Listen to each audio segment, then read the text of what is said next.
കേൾക്കാൻ സാധിക്കുന്നുണ്ടെന്ന് വിശ്വസിക്കാം അല്ലേ? കേൾക്കാം. കേൾക്കാം, കുഴപ്പമൊന്നുമില്ല. ഓക്കെ. എനിക്ക് തോന്നുന്നു ഒരു 2 മാസത്തിലേറെ അല്ലേ നമ്മളൊരു ക്ലാസ് വെച്ചിട്ട്? അതെ സർ, ഒക്ടോബർ ലാസ്റ്റ് ആയിരുന്നു നമ്മുടെ ക്ലാസ്.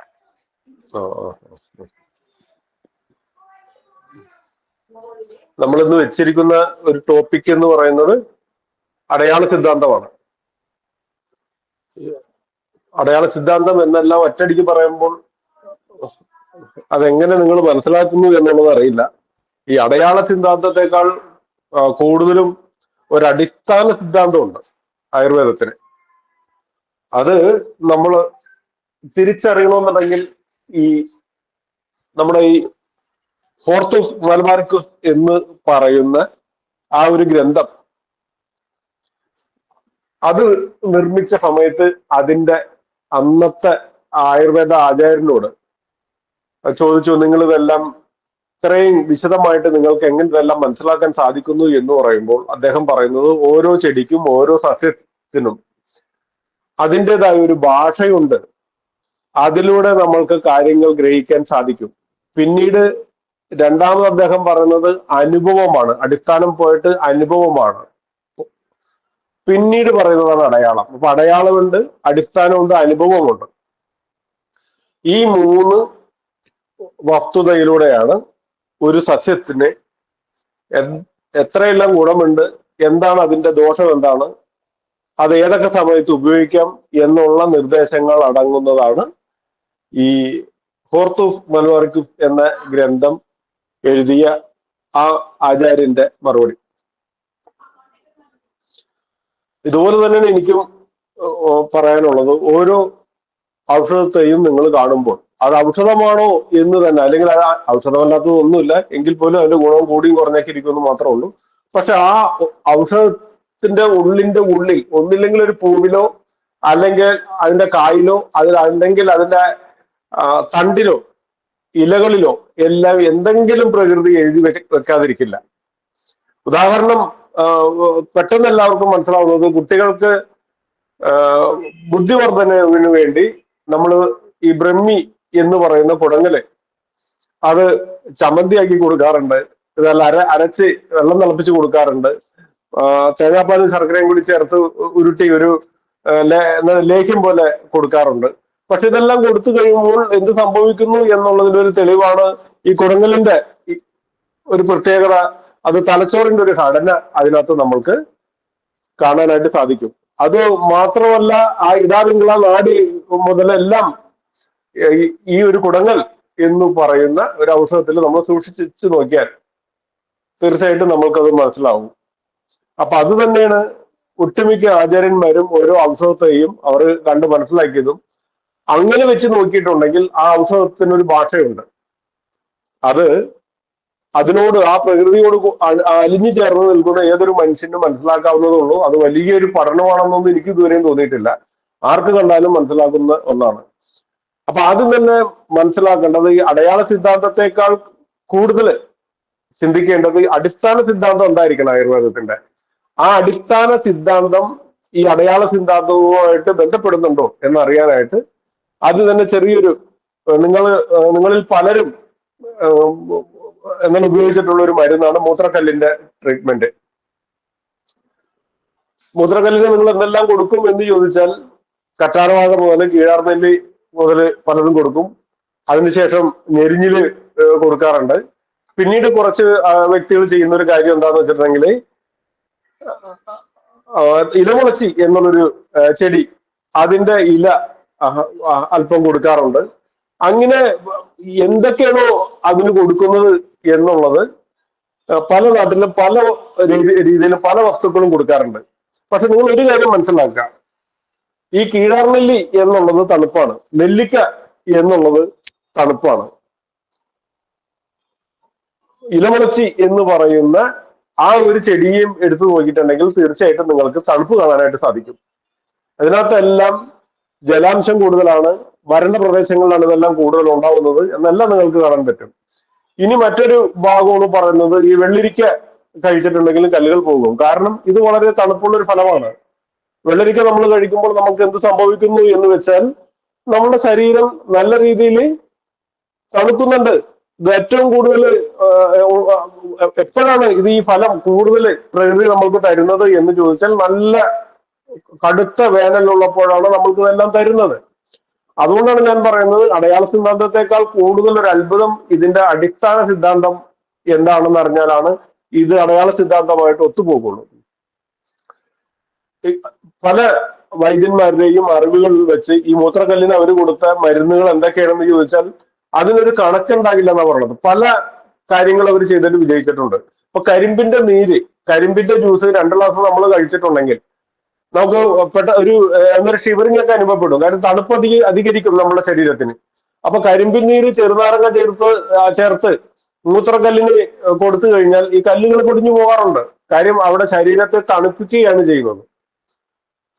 അപ്പൊ കരിമ്പ് നന്നായി വളരുന്നത് ഏറെ ചൂട് ലഭിക്കുന്ന സ്ഥലത്താണ്. നമ്മുടെ കേരളത്തില് നിങ്ങൾക്കൊരു അറിയാം, ഞാൻ പലപ്പോഴും പറഞ്ഞൊരു കാര്യമാണ്, റിപ്പീറ്റിംഗ് വരുന്നതിൽ ഹൃദയം ക്ഷമിക്കുക. കാര്യം ഇതിനകത്ത് ഞാൻ പുതിയ 1-2 ആൾക്കാരെ കാണുന്നതുകൊണ്ട് ചെറിയൊരു റിപ്പീറ്റേഷൻ വീണ്ടും കൊടുക്കുകയാണ്. കേരളത്തിൽ പാലക്കാടിനേക്കാൾ ചൂട് ഇടുക്കിയിലെ മറയൂരിലാണ്.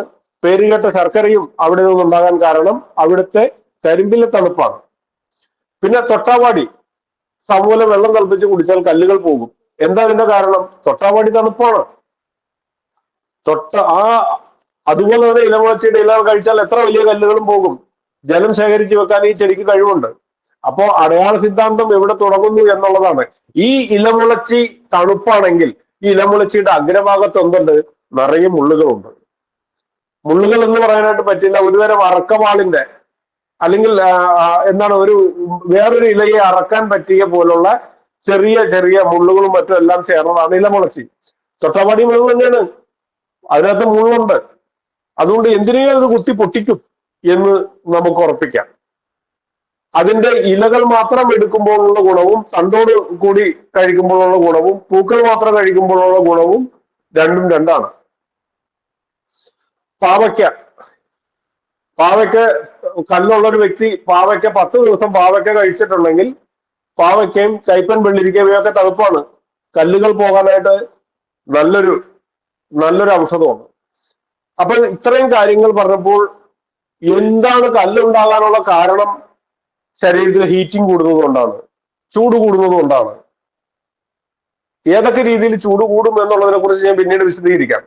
അതുപോലെ പാലക്കാട് ഞാൻ ഉണ്ടായിരുന്നപ്പോ അവിടുത്തെ ഒരു ചികിത്സ എന്ന് പറയുന്നത് കരിക്കിന്റെ മൂട് ചെത്തി മല്ലിയും ഏലക്കായും ജീരകവും കൂടി പൊടിച്ച് ചേർത്ത് അടച്ചു വെച്ച് ഒരു രാത്രി വെച്ച ശേഷം പിറ്റേ ദിനം രാവിലെ വെറും വയറ്റിൽ ഇത് കുടിപ്പിക്കും. മൂത്രതടസ്സം, മൂത്രച്ചൂട് ഇതെല്ലാം മാറും. അവിടെ മല്ലിക്കാണോ പ്രധാനം എന്ന് വെച്ചാൽ മല്ലി തണുപ്പാണ്. മല്ലി നല്ല രീതിയിൽ നമ്മുടെ ശരീരത്തെ ചൂടിൽ നിന്ന് രക്ഷിക്കുന്ന ഒരു ഔഷധം തന്നെയാണ്. പക്ഷെ ഇതിൽ കൂടുതൽ ഗുണം ചെയ്യുന്നത് ചെത്തി ഇറങ്ങിയ ഉടനെ ലഭിക്കുന്ന പനങ്കള്ള്, അതും മധുരത്തോടെ കഴിച്ചാലും ഈ കല്ലുകൾ പോകുന്നുണ്ട്. ദാഹം മാറ്റുന്ന ചെറുനാരക നീരും തണുപ്പാണ്. അല്പം ചേർത്ത് ഈ കള്ളിന്റെ കൂടെയോ അല്ലെങ്കിൽ ഞാൻ നേരത്തെ പറഞ്ഞ കരിക്കിന്റെ കൂടെയോ ചേർത്ത് കഴിക്കുമ്പോഴും കല്ലുകൾ പോകുന്നുണ്ട്. അപ്പൊ എന്താണ് ഇതിന്റെ പ്രത്യേകത എന്ന് വെച്ചാൽ ശരീരത്തെ തണുപ്പിക്കുന്ന ഒരവസ്ഥ ഉണ്ടെങ്കിൽ കല്ലുകൾ വരില്ല എന്നാണ് മനസ്സിലാക്കേണ്ടത്. കല്ലുകൾ വരാനുള്ള കാരണം ഇത്രയും കഴിക്കുമ്പോൾ കല്ലുകൾ പോകുന്നുണ്ടെങ്കിൽ ഇതിന്റെ അടയാള സിദ്ധാന്തം നമ്മളുടെ ശരീരത്തിൽ എപ്പോഴാണോ ഹിതകരമായ തണുപ്പ് വരുന്നത് അപ്പോൾ ശരീരം കല്ലുകളെ മാത്രമല്ല കഫത്തെയും പുറന്തള്ളും. ഇപ്പൊ മഞ്ഞുകാലമാണ്. യൂറോപ്പ് മുതലുള്ള ഇനി അറേബ്യൻ രാഷ്ട്രങ്ങൾ മുതൽ എടുത്തു കഴിഞ്ഞിട്ടുണ്ടെങ്കിൽ അവിടെ നല്ല തണുപ്പ് വന്നു കഴിഞ്ഞു. ഒട്ടുമിക്ക ആൾക്കാർക്കും ഈ തണുപ്പ് വരുമ്പോൾ കഫത്തിന്റെ അസുഖം വരുന്നു എന്ന് പറയുന്നത് സത്യത്തിൽ കഫത്തിന്റെ അസുഖം വരെയല്ല ചെയ്യുന്നത്. തണുപ്പ് വരുമ്പോൾ കഫത്തെ ശരീരം പുറന്തള്ളുന്നു. ഇതാണ് സത്യം. അപ്പോ അടയാള സിദ്ധാന്തത്തെക്കാൾ നമ്മൾ ചിന്തിക്കേണ്ടത് ഈ ആയുർവേദത്തിന്റെ അടിസ്ഥാന തത്വം, അടിസ്ഥാന സിദ്ധാന്തം എന്താണ് എന്നുള്ളതാണ് മനസ്സിലാക്കേണ്ടത്. മാംസം അമിതമായി ഉപയോഗിച്ചാൽ കല്ലുകൾ രൂപപ്പെടും. കാരണം മാംസം ദഹിക്കാൻ ഏറെ ജലം വേണം. അതാണ് ഇതിന്റെ കാരണം.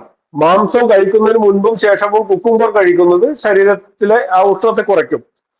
അപ്പൊ മാംസം ദഹിച്ചില്ലെങ്കിൽ എന്ത് സംഭവിക്കും? മാംസം ദഹിച്ചില്ലെങ്കിൽ കാൽസ്യത്തിന്റെ അളവ് കൂടും. മാംസം യഥാർത്ഥത്തിൽ കല്ലുകളാകാനുള്ള, ശരീരത്തിൽ കല്ലുകൾ ഉണ്ടാകാനുള്ള വ്യക്തമായ ഒരു കാരണം മാംസം തന്നെയാണ്.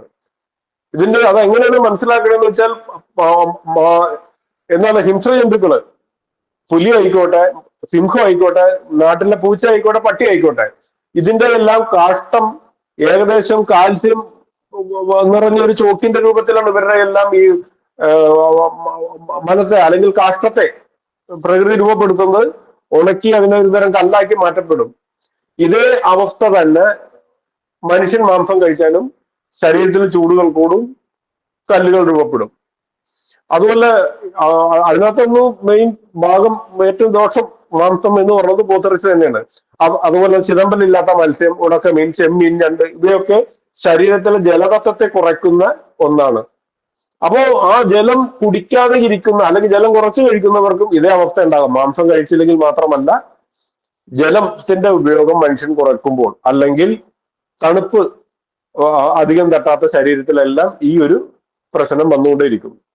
ഇപ്പൊ കൃഷ്ണൻ കദളിപ്പഴം കഴിക്കാനുള്ള കാരണം എന്താണെന്ന് വെച്ചാൽ, കൃഷ്ണന്റെ ശരീരത്തെ തണുപ്പിക്കാൻ വേണ്ടിയാണ് ആ ഒരു ദൈവസങ്കല്പത്തിന് അത് കൊടുത്തിരുന്നതും അല്ലെങ്കിൽ കഴിച്ചിരുന്നതും.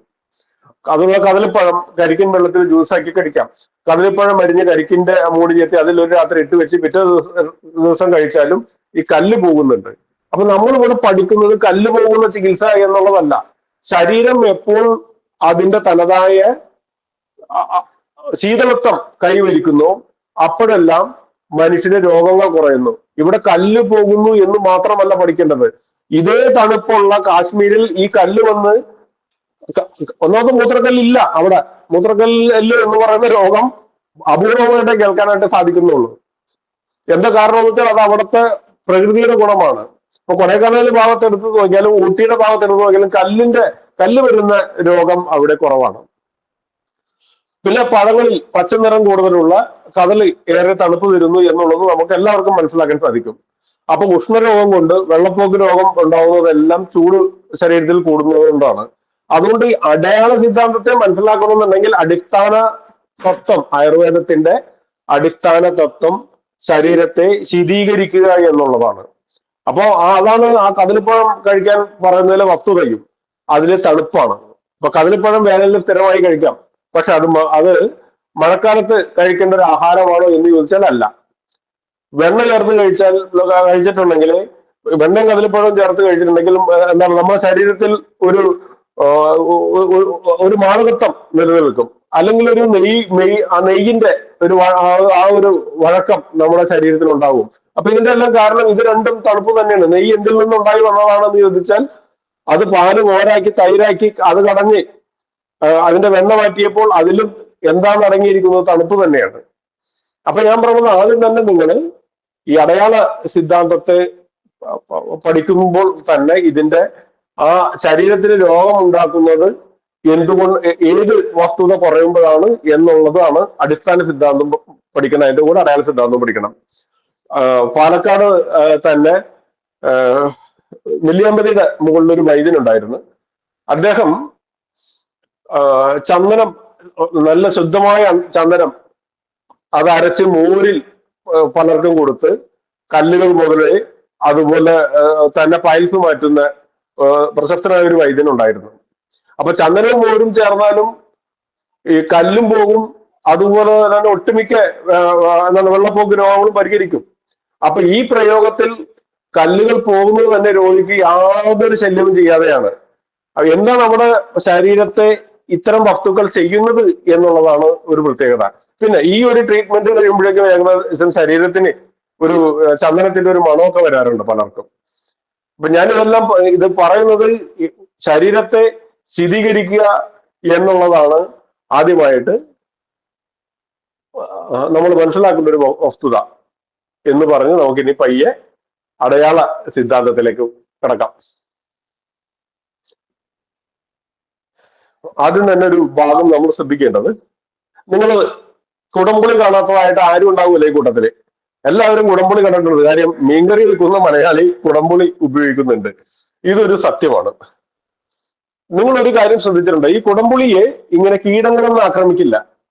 കുടംപുളി നമ്മൾക്ക് എത്ര നാൾ വേണമെങ്കിലും സൂക്ഷിച്ചു വെക്കാം. വാളംപുളി സൂക്ഷിച്ചു വെക്കാൻ പറ്റും കേട്ടോ. വാളംപുളിയുടെ കുരു എടുത്ത് കളഞ്ഞാൽ അത് ഏറെ നാൾ കേടുകൂടാതെ സൂക്ഷിക്കാൻ പറ്റും. ഒട്ടുമിക്ക ആൾക്കാരും അതിന്റെ ആ കുരു കളയില്ല. അപ്പൊ ആ കുരുവിന് ഏറ്റവും കൂടുതൽ പോഷകം ഉള്ളതുകൊണ്ട് അതിനെ കീടങ്ങൾ ആക്രമിക്കുന്നു, പുളി ചീത്തയാകുന്നു. ഇതാണ് സത്യം.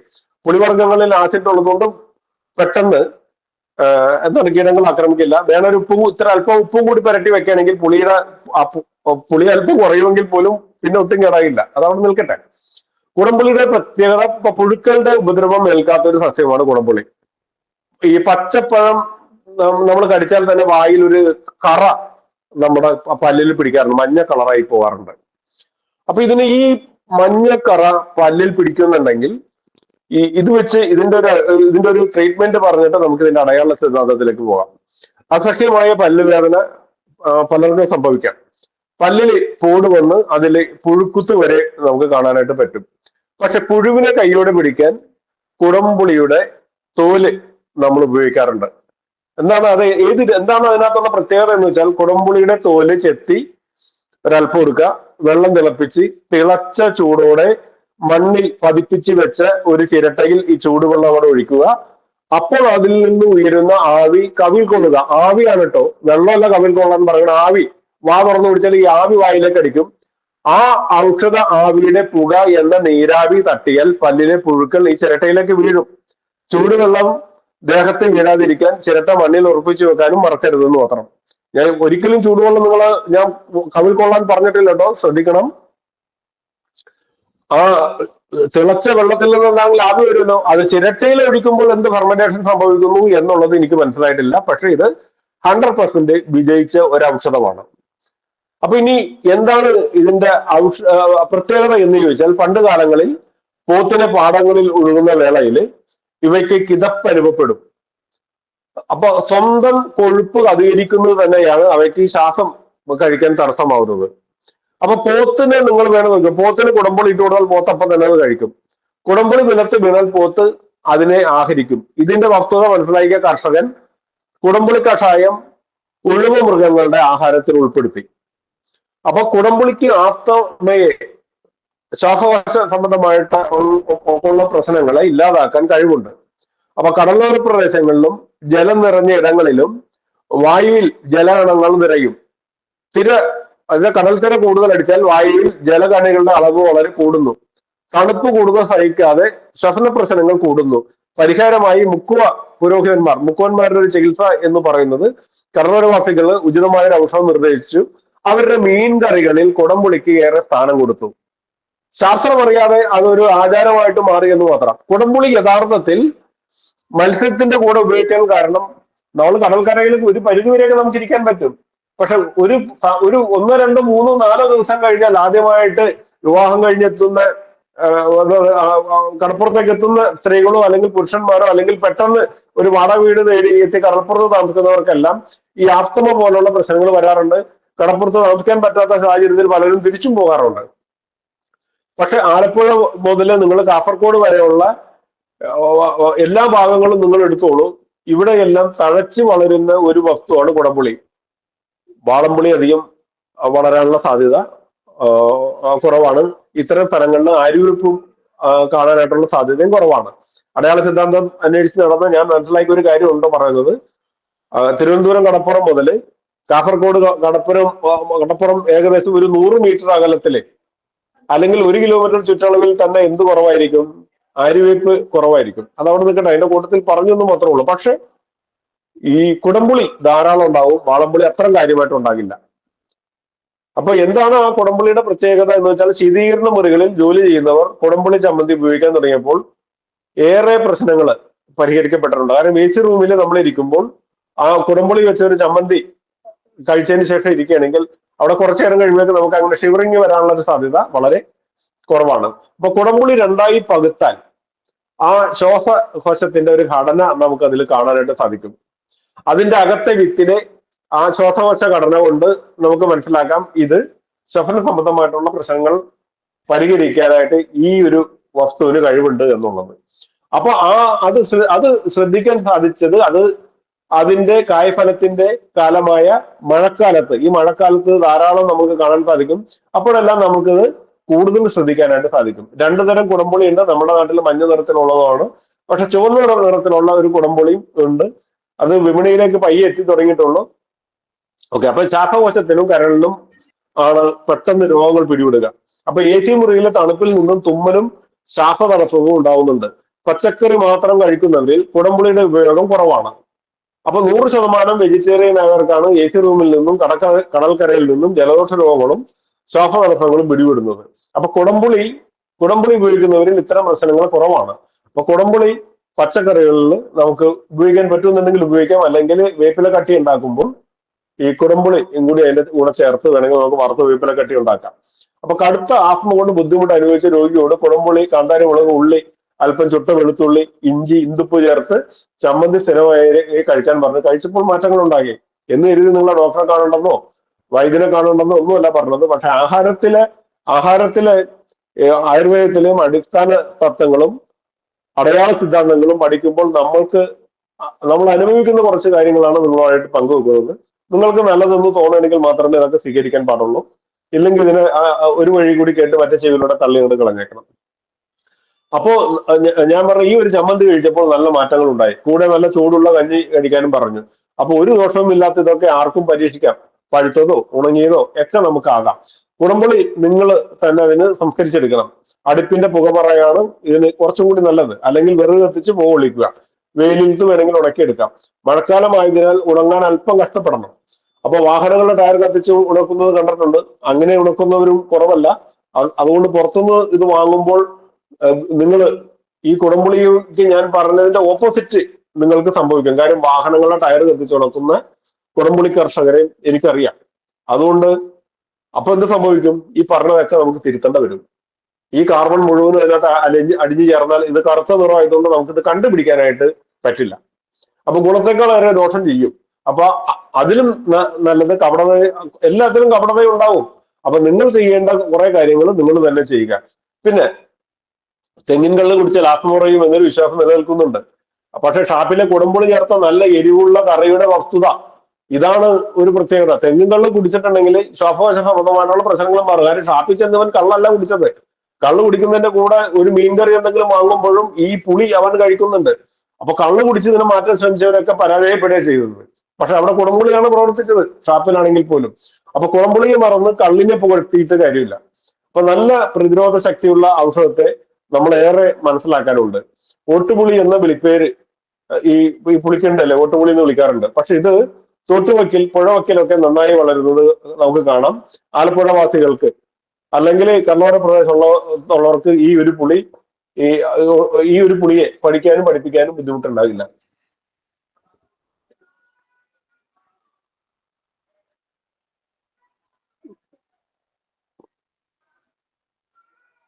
ഓക്കെ.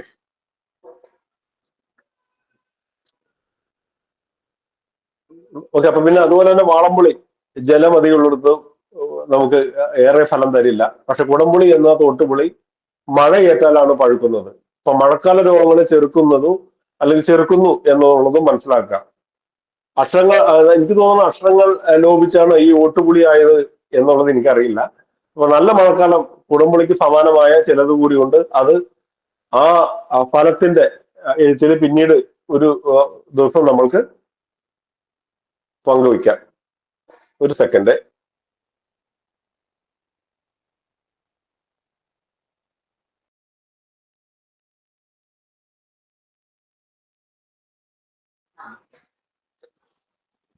ഓക്കെ, ഇനി ഒരു ഭാഗം പറയുന്നത് ഈ അടയാള സിദ്ധാന്തത്തിൽ തന്നെ നിങ്ങൾ ഈ കീഴാർനെല്ലിയെ കണ്ടു കാണും അല്ലേ? എന്തിനാണ് പൊതുവെ അത് ഉപയോഗിക്കുന്നത് എന്ന് ചോദിച്ചാൽ, എന്താണ് മഞ്ഞപ്പിത്തം വരുന്ന സാഹചര്യത്തിലാണ് അത് നമ്മൾ കൂടുതൽ അത് ഉപയോഗിച്ച് കണ്ടേക്കുന്നത്. പക്ഷെ ഇത് തരുന്ന കുറെ അടയാള സിദ്ധാന്തങ്ങളുണ്ട്. അത് ഒരു ഭാഗത്ത് നമുക്ക് പറയാം. പിന്നീട് ഉള്ളത് ചിത്തിരപ്പാല എന്നൊരു പാലയെ കുറിച്ചാണ്. രണ്ടാമത്തെ ഭാഗത്ത് നമുക്ക് അതൊരെണ്ണം പറയാം. ഇനി പിന്നെ ഉള്ളത് കയ്യോന്നി എന്നുള്ളതാണ്. ആ ഒരു ഭാഗത്ത് വരുമ്പോൾ നമുക്ക് അതേക്കുറിച്ച് ഒന്നും കൂടി വ്യക്തമായിട്ട് പറയാം. ഇനി നിങ്ങൾ ശ്രദ്ധിച്ചിട്ടുണ്ടോ, എരിക്ക് എന്നുള്ളൊരു ചെടിയെ നിങ്ങൾ കണ്ടു കാണും, കേട്ട് കാണും എന്നൊക്കെ എനിക്കറിയാം. എരിക്ക് എവിടെ വളരുന്നു എന്നുള്ളതും ഒരുപക്ഷെ നിങ്ങൾ ശ്രദ്ധിച്ചിട്ടുണ്ടോ, ദുബായിലെ ദുബായിൽ ജോലിയുള്ള ആരെങ്കിലൊക്കെ ഉണ്ടെങ്കിൽ തീർച്ചയായിട്ടും ഈ എരിക്കിനെ കാണാത്ത ഒരു എന്താണ് അറേബ്യൻ നാടുകളിൽ ആരൊക്കെ ജോലി എടുത്തിട്ടുണ്ടോ അവർക്കൊക്കെ അവിടുത്തെ എരിക്കിന്റെ കാടുകൾ ഭംഗിയായിട്ട് നിങ്ങൾക്ക് വീക്ഷിക്കാനായിട്ട് സാധിക്കും. നിറയെ എരിക്ക് അവിടെ വളരുന്നുണ്ട്. എന്താണ് എരിക്കിന്റെ ഒരു പ്രത്യേകത? എരിക്ക് നല്ല വേനലിലാണ് എരിക്ക് പൂക്കുന്നത്.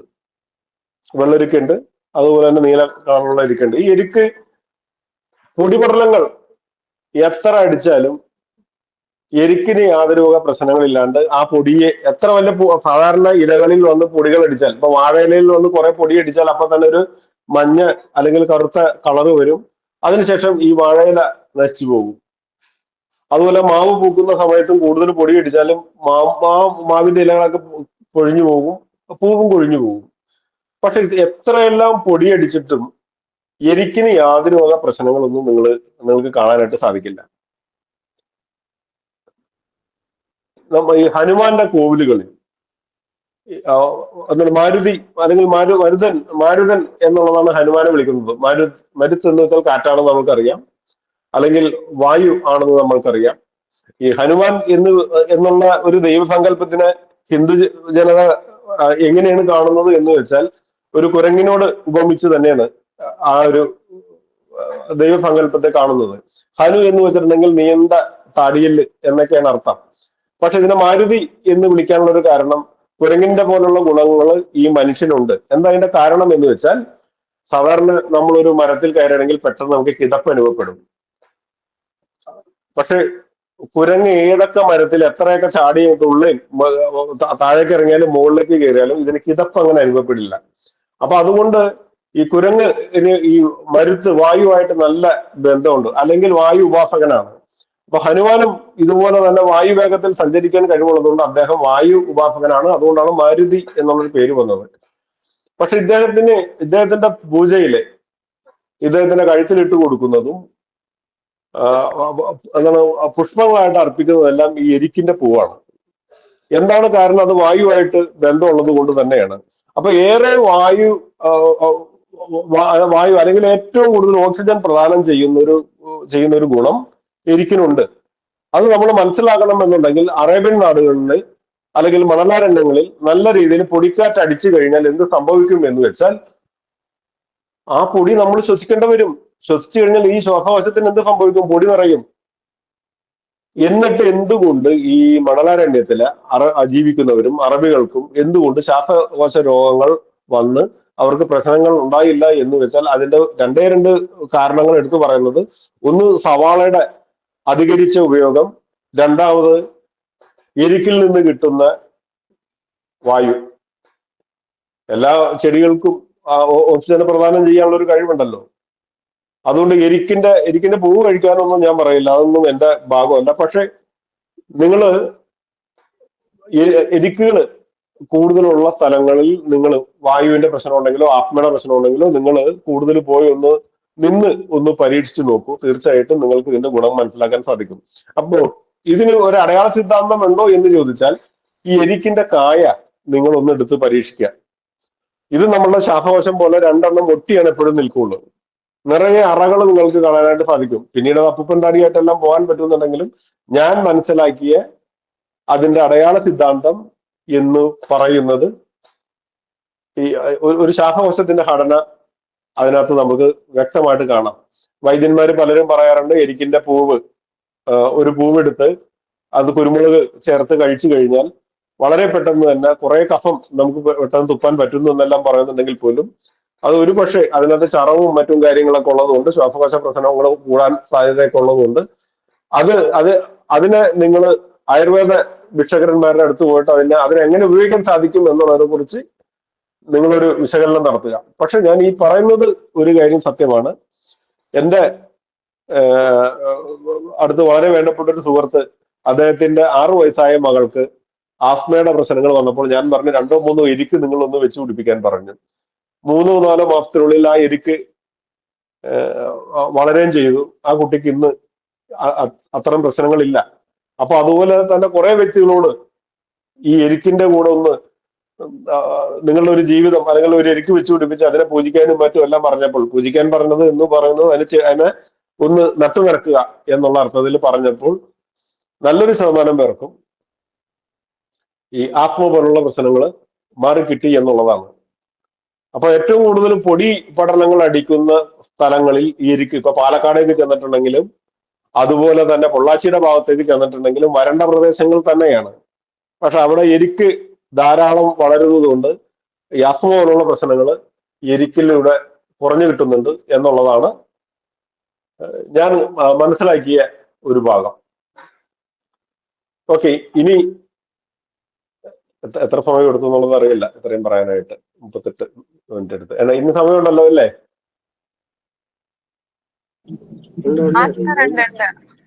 ഉണ്ട് ഉണ്ട് ഉണ്ട് ഉണ്ട് ഉണ്ട് ഉണ്ട്.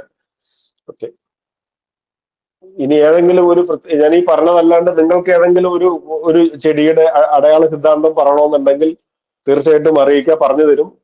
ഞാനിപ്പോ തൽക്കാലം പറയാൻ ഉദ്ദേശിച്ച ഇത്തരം കാര്യങ്ങളാണ്. ഇതിനകത്ത് ഇനി രണ്ടാമത്തെ ഒരു ഭാഗത്തേക്ക് നമ്മൾ വരുന്നത് ചിത്രപ്പാല. വൈദ്യന്മാർക്ക് എല്ലാവർക്കും അറിയാവുന്ന ഒരു കാര്യമാണ് ചിത്രപ്പാല. ചിത്രപ്പാല നമ്മൾക്ക് ഒരു അടയാള സിദ്ധാന്തം തരുന്നുണ്ട്. ചിത്രപ്പാലയുടെ പൂക്കള് അരിമ്പാറ പോലെ ഇരിക്കുന്നത്. ചിത്രപ്പാലയുടെ പൂക്കള്, ചിത്രപ്പാല എന്ന് പറഞ്ഞാൽ പലർക്കും മനസ്സിലായി കാണുമെന്ന് വിശ്വസിക്കുന്നു. ചിത്രപ്പാല മനസ്സിലായില്ലെങ്കിൽ അതിന്റെ ചിത്രം വേണമെങ്കിൽ നമ്മുടെ ഗ്രൂപ്പിൽ ഞാൻ കൊടുക്കാം. മനുഷ്യ ശരീരത്തിൽ അരിമ്പാറ ഉണ്ടാകുന്ന പോലെ ഈ ചെടിയിലും പൂവിനും അരിമ്പാറയോട് സാദൃശ്യമുണ്ട്. ഇതിന്റെ പാല് അരിമ്പാറയിൽ ഇറ്റിച്ചാൽ അതിനപ്പുറം നല്ലൊരു മരുന്നില്ല. അത് മാത്രമല്ല, ഒരു മുള്ളോ മറ്റോ എന്തെങ്കിലും കയറിയേക്ക് ഇരിപ്പുണ്ടെങ്കിൽ പോലും ആ ഭാഗത്തെ മാംസത്തെ ഒന്നും കൂടി വിണ്ടു വന്നിട്ടുണ്ടെങ്കിൽ അതിന്റെ മുള്ളോ അതിനുള്ളിലിരിക്കുന്ന ഏതെങ്കിലും ഒരു ജീവിയുടെ മുള്ളോ അല്ല കൊമ്പോ അങ്ങനെ അതെല്ലാം പെട്ടെന്ന് പോകാനായിട്ടും ഇതിന്റെ ഈ പാലിന് ഒരു കഴിവുണ്ട്. പിന്നെ കുഴിനഖത്തിന് അത് അരച്ച് കെട്ടിയിട്ടുണ്ടെങ്കിൽ ആ കുഴിനഖത്തിന് കാരണമായിട്ടുള്ള ആ നഖത്തിന്റെ അടിയിൽ കിടക്കുന്ന മുഴുവൻ വസ്തുവിനെയും അലിയിപ്പിച്ച് തന്നെ ജലം പോലെ തന്നെ ഇതിനെ പുറത്തേക്ക് കളയാനുള്ളൊരു ഗുണമുണ്ട്. ഇതിന്റെ ഭിക്ഷകരന്മാർ, ഇതിനെക്കുറിച്ച് പറഞ്ഞിരിക്കുന്ന ഭിക്ഷകരന്മാർ പറയുന്നത് ഈ ഇല വൈദ്യനിർദ്ദേശപ്രകാരം ഒരു കൈപ്പിടി നെയ്യിൽ വാട്ടി തോരൻ ഉപ്പേരിയാക്കി കഴിച്ചാൽ വെള്ളപ്പാണ്ടിന് ഗുണം ചെയ്യും എന്നുള്ളതാണ്. അപ്പൊ അത് സത്യമാണോ എന്ന് അറിയണമെന്നുണ്ടെങ്കിൽ ഈ വയനാട്ടിലെ ആദിവാസികള് ഇതിന്റെ കൂമ്പ് തുള്ളി, മൂത്ത ഭാഗമല്ല, കൂമ്പ് തുള്ളി അവർ കറി വെച്ച് കഴിക്കുന്നുണ്ട്. അത് കഴിക്കുന്നുണ്ട് എന്നുള്ളതിന് സർക്കാർ തന്നെ ഒരു പുസ്തകം തയ്യാറാക്കി. ആദിവാസികളുടെ ഇലക്കറികൾ എന്നുള്ളത് സർക്കാർ അംഗീകരിച്ച ഒരു പുസ്തകത്തില് ഇതിന്റെ ഇല അവർ കറി വെച്ച് കഴിക്കുന്നുണ്ട്. അപ്പോ ഈറ്റയും ചിത്തിരപ്പാളയും പാണ്ഡുരോഗത്തിനുള്ള മരുന്നായിട്ട് ആദിവാസികളിൽ പലരും ഉപയോഗിക്കുകയും ചെയ്യുന്നുണ്ട്.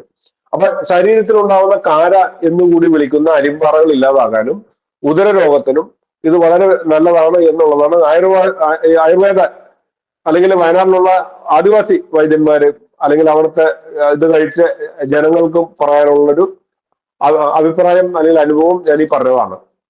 അപ്പൊ വേനലിൽ ഏറെ ഇത് വളരുന്നുണ്ട്. അതുകൊണ്ട് ഇതിന്റെ വീര്യം തണുപ്പാണ്. ഞാൻ ഇതെന്താണ് തണുപ്പാണെന്ന് പറയാനുള്ള ഒരു കാരണം, ഒരു രോഗത്തിനെ ഇല്ലാതാക്കാൻ ഏതൊരു ഔഷധവും പ്രയോഗിക്കുന്നത് ആ ഔഷധത്തിന്റെ തണുപ്പ് എന്ന വീര്യം കൊണ്ടാണ് ആ രോഗത്തെ മാറ്റുന്നത്. വേനലിൽ ഉണ്ടാവുന്ന പലതിനും ശരീരത്തെ തണുപ്പിക്കാൻ കഴിവുണ്ട്. എന്നുവെച്ചാൽ വേനലിൽ എന്തെല്ലാം വളരുന്നുണ്ടോ അതെല്ലാം ശരീരത്തെ തണുപ്പിക്കാനുള്ളതാണ്. അപ്പൊ ചിത്തിരപ്പാല ശരീരം നല്ല രീതിയിൽ തണുപ്പിക്കുന്നതിനാൽ അവരത് അർശത്തിന് ഉപയോഗിക്കുന്നുണ്ട്, അങ്ങനെ സ്ത്രീരോഗങ്ങൾക്ക് ഉപയോഗിക്കുന്നുണ്ട്. ഇതിന്റെ ഇലകൾ നെയ്യിൽ വഴറ്റി തോരൻ പോലെ കഴിക്കാം എന്നുള്ളത് അവർ തെളിയിച്ചു കഴിഞ്ഞു. വളരെ കുറച്ച് മാത്രം ഇലകൾ ചേർക്കുക. പിന്നെ ഈ ഒരു ക്രിയ കൊണ്ട് മലബന്ധം പോലുള്ള രോഗങ്ങൾ മാറുന്നുണ്ട് എന്നുള്ളതാണ് ആദിവാസികളുടെ അഭിപ്രായം. പക്ഷെ ഞാൻ പറഞ്ഞത് ഇതിന്റെ അടയാള സിദ്ധാന്തം നിങ്ങൾ എപ്പോഴും എടുത്തു നോക്കിക്കോളൂ. ഇതിന്റെ പൂവ് അരിമ്പാറയാണ്. അതുകൊണ്ട് അരിമ്പാറക്ക് 100% ഇത് വിജയിക്കുന്നുണ്ട്. ബാക്കി ഇതിന്റെ അടിസ്ഥാന തത്വം അടയാള സിദ്ധാന്തം നിങ്ങളുടെ യുക്തിയിൽ നിങ്ങൾ അതിനെ ഗ്രഹിക്കാനായിട്ട് ശ്രമിക്കുക എന്നാണ് പറയാനായിട്ടുള്ളത്. ഓക്കെ, ഇനിയുള്ളത് നമ്മളുടെ പുനർനവ എന്ന് പറയുന്ന തഴുതാമ. ഞാൻ മനസ്സിലാക്കിയേക്കുന്നത്, എന്റെ അനുഭവങ്ങൾ ഞാൻ പറയാം. നിങ്ങൾക്ക് ഉഷ്ണരോഗം ഉണ്ടെങ്കിൽ, നിങ്ങളുടെ ശരീരം ഉഷ്ണിക്കുന്നുണ്ടെങ്കിൽ തീർച്ചയായിട്ടും നിങ്ങൾ ഈ തഴുതാമയുടെ കിളിന്ത് ഇല തന്നെ എടുക്കണോട്ടോ, മൂത്തല എടുക്കരുത്. അതിന് ഏറ്റവും കൂമ്പ് നുള്ളിയിട്ടുണ്ടെങ്കിൽ വീണ്ടും ഒരു 10 ദിവസത്തിനുള്ളിൽ 4 കൂമ്പ് വേറെ വന്നോളും. ഇതിന്റെ കൂമ്പ് നുള്ളി നിങ്ങൾ കടലപ്പരിപ്പും കൂടി ചേർത്ത് ആ നെയ്യിൽ വഴറ്റി നിങ്ങൾ ഈ തഴുതാമ നിങ്ങൾ കറി വെച്ച് കഴിക്കുക. എത്ര ഉഷ്ണമുണ്ടെങ്കിലും ഇയാളുടെ ശരീരത്തിൽ ഒരു പച്ചപ്പ് എന്നെല്ലാം നമ്മൾ വിളിക്കുന്ന ഒരു പോഷിപ്പ് വളരെ പെട്ടെന്ന് തന്നെ നമ്മൾക്ക് ഈ തഴുതാമ കറി വെക്കുമ്പോൾ കാണാനായിട്ട് സാധിക്കുന്നുണ്ട്. ഇത് ആയുർവേദത്തില് മുമ്പുള്ള ആയുർവേദ ആചാര്യന്മാര് ഇപ്പൊ കിഡ്നി ഫെയിലർ ആയിട്ടുണ്ടെങ്കിൽ ഈ തഴുതാമയുടെ വെള്ളം തിളപ്പിച്ച് കഴിക്കാനായിട്ട് പറയുന്നുണ്ട്. അത് ഇന്നും ചെയ്യുന്ന ആൾക്കാരുണ്ട്. അവരെല്ലാം പറയുന്നത് നല്ല രീതിയിൽ യൂറിൻ പോകുന്നുണ്ട്, അവർക്ക് ആശ്വാസമുണ്ട് എന്നെല്ലാം പറയുന്നുണ്ട്. പക്ഷെ നമ്മൾ ഇതിന്റെ അടയാള സിദ്ധാന്തം, ഇത് കിഡ്നിയോട് ഒരു സാദൃശ്യം ഉണ്ടോ എന്ന് ചോദിച്ചാൽ തീർച്ചയായിട്ടും നിങ്ങൾ കിഡ്നിയുടെ ഒരു ചിത്രം എടുക്കുക, ഇതിന്റെ ഇലയുടെ ചിത്രം എടുക്കുക. നിങ്ങളുടെ 2 കിഡ്നി ഉള്ളതില് രണ്ടിനും 2 അളവായിരിക്കില്ല, ഒന്ന് ചെറുതും ഒന്ന് വലുതുമായിരിക്കും. അതുപോലെ തന്നെ ഇതിന്റെ ഇലകളിൽ ഒരു അപ്പുറത്തെ ഇടതുവശത്തെ ഇല ഒരുപക്ഷെ വലുതും വലതുവശത്തെ ഒരുപക്ഷെ ചെറുതാകാം. അത് തിരിച്ചും സംഭവിക്കാം. എന്താണെങ്കിലും 2 ഇലകൾ ഒരേ ദിശയിൽ നിന്ന് വരുമ്പോൾ 2 ഇലകളിൽ ഒരെണ്ണം ചെറുതായിരിക്കും. അപ്പൊ അതുകൊണ്ട് ആ കിഡ്നിയുടെ രൂപം കൊണ്ട് താനും ആ കിഡ്നിയുടെ പോലെ ഒന്ന് ചെറുതും വലുതും ഇതിനകത്ത് നമ്മൾക്ക് കാണാനായിട്ട് സാധിക്കും. അപ്പോൾ തഴുതാമയ്ക്ക് ശരീരത്തെ മലിനങ്ങളിൽ നിന്ന് രക്ഷിച്ച് കോശങ്ങളെ നവീകരിക്കാൻ കഴിവുണ്ട്. വൃക്കകളെ ഏറെ സഹായിക്കുന്നതിനാൽ ക്രിയാറ്റിൻ കുറയുന്നു എന്നുള്ളതാണ് അനുഭവം പറഞ്ഞവരുടെ വസ്തുതകള്. അപ്പൊ ഈ അറിവിന് ആയിരക്കണക്കിന് വർഷം പഴക്കമുണ്ട്. കുറെ മാരക രോഗികളടക്കം ത്വക്ക് രോഗികൾ വളരെ ഇത് കുടിക്കുവാനുള്ള പാനീയത്തിൽ ചേർക്കുന്നു, അല്ലെങ്കിൽ ചീര പോലെ ഇലക്കറികളുടെ കൂടെ ഇത് നല്ല ഭംഗിയായിട്ട് ചേർക്കുന്നുണ്ട്. കറി വെക്കുന്നു, തോരനിൽ ഉൾപ്പെടുത്തുന്നു, അതുപോലെ തന്നെ എണ്ണ കാച്ചാൻ ഉപയോഗിക്കുന്നു. അതിലൊക്കെ ഫലം കണ്ട ഏറെ നല്ലൊരു സസ്യമാണ്. അപ്പൊ ഇതിലെ ഔഷധ ഗുണം കണ്ടുപിടിക്കുന്നതിലെ വൈദ്യയുക്തി ഞാൻ നേരത്തെ പറഞ്ഞ ഇതിന്റെ ഇലകൾക്ക് കിഡ്നിയോട് സാദൃശ്യമുണ്ട്. വൃക്കുകൾ പൊതുവെ 2നും ഒരേ വലിപ്പമല്ല, ഒന്നിന് വലിപ്പം കുറവായിരിക്കും. ഇലയിലും ആ സാദൃശ്യമുണ്ട്. കിഡ്നിയോട് സാദൃശ്യം കാണുന്ന ഇലയിൽ ഒന്നിന് വലിപ്പം കുറവാണ്. ചെടിയിൽ വഴുവഴുപ്പുള്ളത് കൊണ്ട് മലം കട്ട പിടിച്ച് മലബന്ധം ഉണ്ടാക്കുന്നില്ല. അതിനാൽ തന്നെ മലത്തിന് അയവ് വരുത്താനായിട്ട് തഴുതാമ ഏറെ നല്ലതാണ്. മഴക്കാലങ്ങളിൽ ഇത് ഭക്ഷണമായി ഉപയോഗിക്കാം, വേനലിൽ മരുന്നായി ഉപയോഗിക്കാം. വേനലിൽ ഇലക്കറികൾ അധികം പാടില്ല എങ്കിൽ പോലും തഴുതാമക്ക് മാത്രം ആ വിലക്ക് നിങ്ങൾ കൊടുക്കേണ്ട. വേനലിൽ ഇത് നല്ല രീതിയിൽ ആ വേനൽ ചൂടിനെ അധികരിച്ച് വളരാനുള്ള ഒരു കഴിവ് തഴുതാമയ്ക്കുണ്ട്. കിഡ്നി ശരീരത്തിലെ ശുദ്ധിശാലയാണ്. ഓരോ അവയവത്തിനോടും രൂപമുള്ള നിരവധി ചെടികളുണ്ട്. പിന്നെ നിങ്ങൾക്ക് തഴുതാമ കഴിക്കാൻ ബുദ്ധിമുട്ടാണെങ്കിൽ നിങ്ങൾ പശുക്കൾക്ക് തഴുതാമ കൊടുക്കുക. ശേഷം കിട്ടുന്ന പാൽ വളരെ വിശേഷമാണ്. ആ പാലിനെ നിങ്ങൾക്ക് തൈരാക്കി എടുക്കാം. അപ്പൊ കഴിയുന്നത് ഇതിന്റെ കൂമ്പുകൾ കിള്ളി മാത്രം കറിക്ക് ഉപയോഗിക്കുക. മൂത്ത ഇലകൾ ദഹിക്കില്ല. രക്തം ശുദ്ധീകരിച്ചാൽ രോഗങ്ങൾ കുറയുന്നു. അപ്പോൾ ശുദ്ധരക്തം തലച്ചോറിലേക്ക് മികവുറ്റതാകുന്നു. പുതിയ സ്കിന്നുണ്ടാവുന്നു. യൗവനം തിരികെ വരുന്നു.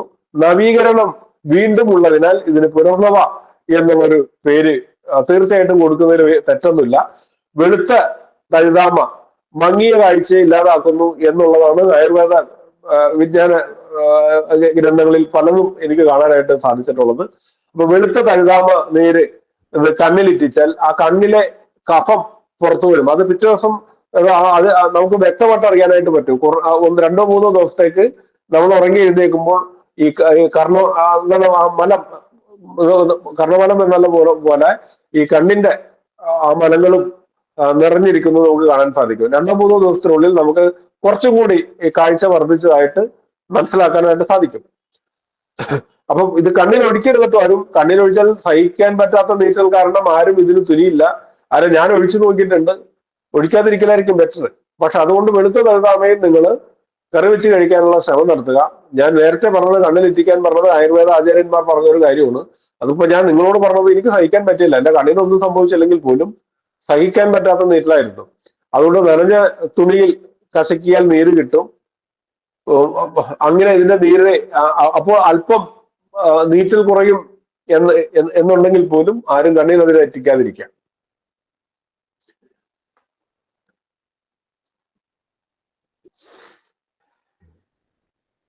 ഇനി ഏതെങ്കിലും ഒരു അവസരത്തെ കുറിച്ച് നിങ്ങൾക്ക് ആർക്കെങ്കിലും പറയണമെന്നുണ്ടോ? ഞാൻ ആ കയ്യുണ്യം എന്ന് പറയുന്ന കുഞ്ഞുണ്ണി കയ്യൊന്നിയിലേക്ക് ഒന്ന് കടക്കാൻ വരുകയാണ്.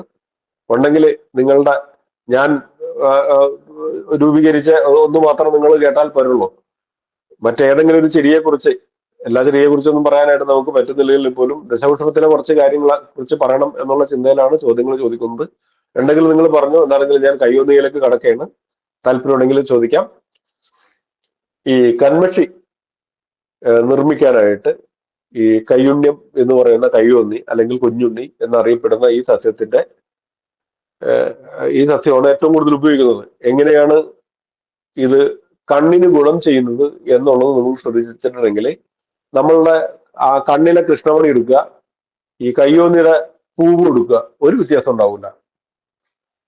റഷ്യൻ വാവനൊക്കെ വരക്കുമ്പോൾ യഥാർത്ഥത്തിൽ അവര് കയ്യോന്നിയുടെ പൂവാണ് റഷ്യയുടെ പാവൊക്കെ അവർ കൊടുക്കുന്നത് തന്നെ. നിങ്ങൾ ശ്രദ്ധിച്ചിട്ടുണ്ടോ എന്നുള്ളത് എനിക്കറിയില്ല. അപ്പൊ ഇതിനൊരു കണ്ണിലെ ഉണ്ണിയുടെ സദൃശ്യം മുൻനിർത്തി ചില നാടുകൾ ഇതിനെ കുഞ്ഞുണ്ണി എന്നും കയ്യുണ്ണി എന്നും വിളിക്കുന്നത്. അതാണ് കയ്യോന്നി എന്നുള്ളൊരു പേര് വരാനുള്ള കാര്യം. കാരണം കണ്ണിനോട് സാദൃശ്യമാണ് ഇതിനുള്ളത്. അപ്പൊ കണ്ണിലെ രോഗങ്ങൾക്കും കരളിലെ പ്രശ്നങ്ങൾക്കും ഈ സസ്യത്തെ യഥാർത്ഥമായിട്ട് ഉപയോഗിക്കുന്നുണ്ട്. അതിൽ മുഖ്യമായും എടുത്തത് കൺമഷി നിർമ്മിക്കാനും മഞ്ഞമിത്തത്തിനും ആവുന്നു. എനിക്കൊരു കാര്യം പറയാനായിട്ടുള്ളത്, നിലവില് നിങ്ങൾക്ക് എന്നല്ല നമ്മൾക്ക് ആർക്കും കിട്ടാത്തൊരു വസ്തുവാണ് കൺമഷി. ആരും കൺമഷി നിർമ്മിക്കുന്നില്ല എന്നുള്ളതാണ് എനിക്ക് മനസ്സിലാക്കാനായിട്ട് സാധിച്ചത്. മറ്റേ എന്തൊക്കെയോ കെമിക്കൽ ചേർത്ത് കൺമഷി ഉണ്ടാക്കുന്നുണ്ട്. ഇതിനകത്ത് ഇതിന്റെ ഒരു പ്രത്യേകത എന്ന് പറയുന്നത്, എങ്ങനെ കൺമഷി നിർമ്മിക്കാം എന്നുള്ളതെങ്കിലും നിങ്ങളൊന്ന് മനസ്സിലാക്കാം. നിരവധി മാർഗങ്ങളുണ്ട്. അതിനകത്ത് കയ്യോന്നി കൊണ്ട് കൺമഷി നിർമ്മിക്കുന്ന ഒരു മാർഗം എന്ന് പറയുന്നത്, ശുദ്ധമായ ഒരു കോട്ടൺ വസ്ത്രം ഈ കയ്യോന്നി ഇടിച്ചു പിഴിഞ്ഞ നീരിൽ മുക്കി ഉണക്കിയെടുക്കുക. അപ്പോൾ തന്നെ ഇതിന് തുടക്കം തന്നെ ഒരു പച്ചക്കളർ എന്ന് പറയാൻ പറ്റും. കുറച്ച് ആ തോർത്ത് ആണോ ഇനി കോട്ടൺ വസ്ത്രമാണോ അത് കറുത്തു പോകും. എന്നിട്ട് നിങ്ങൾ അത് ഉണക്കിയെടുക്കുക. പിറ്റേ ദിവസം നിങ്ങൾ വീണ്ടും ഈ കയ്യോന്നിന്റെ ഇടിച്ചു പിഴിഞ്ഞ നീരെടുക്കുക, വീണ്ടും ഇതിനൊന്ന് ഉണക്കുക. ഇങ്ങനെ 7 ദിവസം കഴിഞ്ഞാൽ, നല്ല ജോലി ഉണ്ട് കേട്ടോ, 7 ദിവസം കഴിഞ്ഞിട്ടുണ്ടെങ്കിൽ ഈ തോർത്താണെങ്കിലും അല്ലെങ്കിൽ ഈ കോട്ടൺ വസ്ത്രമാണെങ്കിലും ഒടിച്ചാൽ ഒടിയില്ല, അല്ലെങ്കിൽ ഒടിച്ചാൽ ഒടിയുന്ന ഒരു അവസ്ഥയിലേക്ക് പോകും. കാര്യം അത്രക്ക് എന്താണ് ശക്തിയാകുന്നത്. 7 പ്രാവശ്യം മുക്കി ഉണക്കിയാക്കണതുണ്ട്. പറ്റുന്നുണ്ടെങ്കിൽ അതിനകത്ത് നനവുണ്ടെങ്കിൽ ഒരു ദിവസം കൂടി നിങ്ങൾ ഒന്ന് ഉണക്കിയെടുത്തേക്ക്. അങ്ങനെ ഉണക്കിയ വസ്ത്രം ഏതാണ്ട് 80% അല്ലെങ്കിൽ 90% നെയ്യും 10% ആവണക്കിന്റെ എണ്ണയും കൂടി ചേർത്തിട്ട് നിങ്ങൾ ഈ തോർത്തിനെ മുക്കിയെടുക്കുക. അങ്ങനെ മുക്കിയെടുത്ത് ഈ എണ്ണയിൽ കുതിർത്തി ഇതിനെ നിങ്ങൾ എന്ത് ചെയ്യണം, വലിയ ഒരു തിരിയാക്കിയിട്ട്, അല്ലെങ്കിൽ ഇത് മുക്കുന്നതിന് മുമ്പ് ഇതിനെ ഒരു 5-6 കഷ്ണമായിട്ട് ഇത് മുറിച്ചെടുത്തതിന് ശേഷം ഇത് നെയ്യിൽ മുക്കി വീണ്ടും തിരിയാക്കിയിട്ട് ഒരു ഇരുമ്പിന്റെ അഴ കെട്ടിയിട്ട്, ഇരുമ്പിന്റെ അഴ എന്ന് പറയുന്നത് ഇത് അടിയിൽ തീ കൊടുക്കേണ്ടതാണ്. അപ്പൊ ഈ അഴ പൊട്ടി വീഴുന്ന ഒരു ഇരുമ്പിന്റെ കമ്പിയിൽ ഇതിനെ കെട്ടിത്തൂക്കിയിടുക. ഒന്നിച്ച് തന്നെ കെട്ടിത്തൂക്കിയിടാം. അതിനുശേഷം ഇതിനെല്ലാത്തിനും തീ കൊടുത്തിട്ടുണ്ടെങ്കിൽ ഇതിൽ നിന്ന് നൂലാക്കി അയൽ തൂക്കി കത്തിക്കുക. അതിൽ നിന്ന് ഉരുകി വീഴുന്ന കറുത്ത എണ്ണ താഴെ ഒരു പാത്രം വെച്ചെടുക്കുക. മുകളിലേക്ക് വരുന്ന പോവുക, കിട്ടാനായി മറ്റൊരു പാത്രം മറ പിടിക്കുക.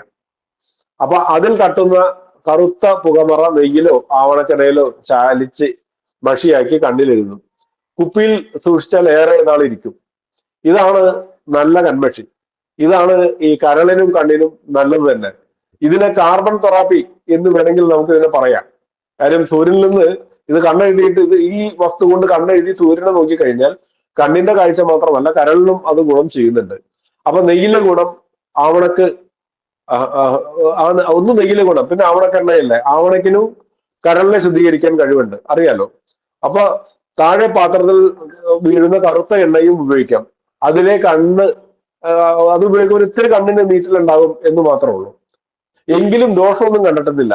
അപ്പൊ പുരികം കറുപ്പിക്കാനായി ഈ കൺമഷി ഉപയോഗിക്കാം. കണ്ണിൽ എഴുതാൻ പുകമറ കൺമഷിയും ഉപയോഗിക്കുക. ഇങ്ങനെ നിലവിളക്കും തിരിയായി കത്തിച്ചും കൺമഷി നമുക്ക് നിർമ്മിക്കാം. കണ്ണിൽ എണ്ണമയം ഇല്ലെങ്കിൽ ഉറക്കം തീർച്ചയായിട്ടും ബുദ്ധിമുട്ടാവും. അപ്പൊ പലരും കണ്ണിലെ എണ്ണമയമില്ലാത്ത വരൾച്ച കൊണ്ട് വിഷമിക്കുന്നുണ്ട്. അതിനായി ഈ ഒരു കൺമഷി ഉറപ്പായിട്ട് ഗുണം ചെയ്യും. അപ്പൊ കരളിന് വിലക്കുറവുണ്ടായാൽ കണ്ണിന്റെ കാഴ്ച ഉറപ്പായിട്ടും മങ്ങലേൽക്കും. അപ്പൊ പരിഹാരമായി ഈ അരിയോടൊപ്പം കഞ്ഞിയിൽ അല്പം കയ്യൂന്നി ചേർത്ത് ഇതിനെ വേവിക്കാറുണ്ട്. അപ്പൊ കണ്ണിലെ ആ മൂടൽ ഉണ്ടായാൽ ഉള്ളി ചേർത്ത് ഈ കയ്യോന്നി ഉള്ളിയും കൂടി ചേർത്ത് കണ്ണിലിറ്റിക്കും.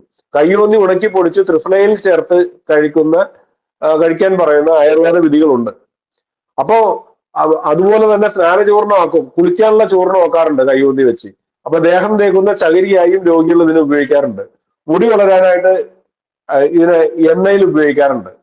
ഈ മദ്യദുരിതങ്ങളിൽ പലരെയും കാഴ്ച നഷ്ടപ്പെടുകയോ കാഴ്ചശക്തി കുറയുകയോ ചെയ്തിട്ടുണ്ട്. പലരുടെയും കാഴ്ച നശിച്ചത് വിഷമദ്യം കണ്ണിൽ വീണിട്ടല്ല, അത് ഉള്ളിൽ കഴിച്ചിട്ട് തന്നെയാണ്.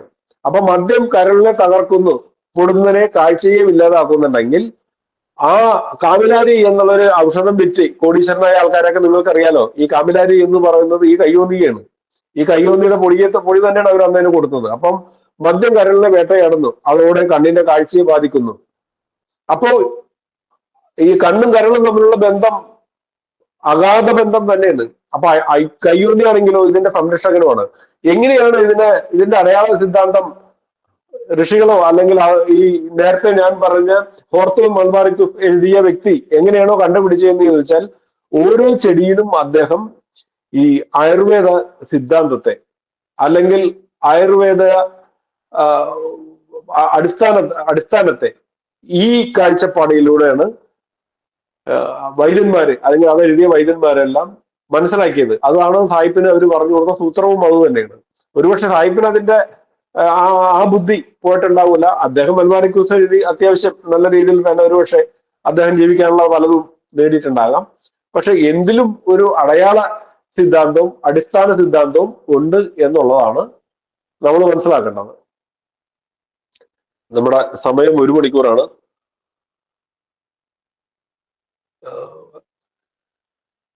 സമയം തീർന്നോ?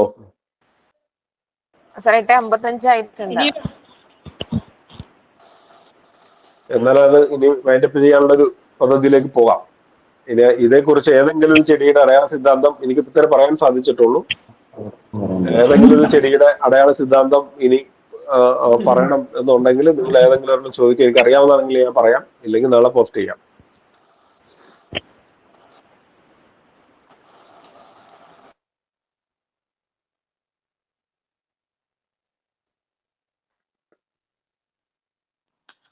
സംശയം ചോദിക്കാനുള്ള ഒരു കൈ ഉയർത്തുക. ഒരാൾ കൈ ഉയർത്തിയിട്ടുണ്ട്. സിസസ് എന്തോ അത് പേര്. ജയകൃഷ്ണൻ സാർ ചോദിച്ചോളൂ.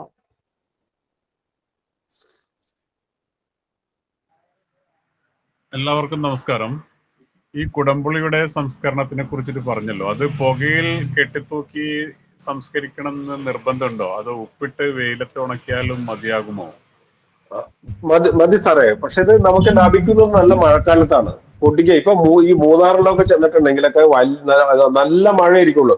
നമ്മളുടെ നാട്ടിൽ മഴ കുറഞ്ഞാൽ അവിടെ നല്ല രീതിയിൽ മഴ ഉണ്ടാവും. അതുകൊണ്ട് അവർക്ക് ഇത് ഉണക്കാൻ വേറെ ഒരു മാർഗം ഇല്ലാത്തതുകൊണ്ട് അവര് ഇതിനെ ഒരു തട്ടുണ്ടാക്കിയിട്ട് അടിയിൽ തീ കൊടുത്താണ് ഇതിനെ ഉണക്കിയെടുക്കുന്നത്. നമ്മളുടെ നാട്ടിലെ പ്രശ്നമൊന്നുമില്ല. കുറച്ച് ഒരു ഈർക്കിളിയിൽ കെട്ടി നോക്കി തൽക്കാലം ഇട്ടതിന് ശേഷം വെയിൽ വരുമ്പോൾ നമുക്ക് ഉണക്കിയെടുക്കാനായിട്ട് ബുദ്ധിമുട്ടുണ്ടാവില്ല. ശരി, രണ്ട് രീതിയിൽ ഉപയോഗിക്കാം. ശരി സാർ. പിന്നെ ഞാനിവിടെ ചെയ്തിരുന്നത് കുടംപുളി പഴുത്ത് പുളി കിട്ടിയപ്പോൾ അതിന്റെ അകത്തുള്ള പൾപ്പെല്ലാം കളഞ്ഞ് അതിന്റെ തോട് നല്ല കല്ലുപ്പ് പൊടിച്ച് ഇതുമായിട്ട് മിക്സ് ചെയ്തിട്ട് നല്ല വെയിലത്തിട്ട് ഉണക്കി.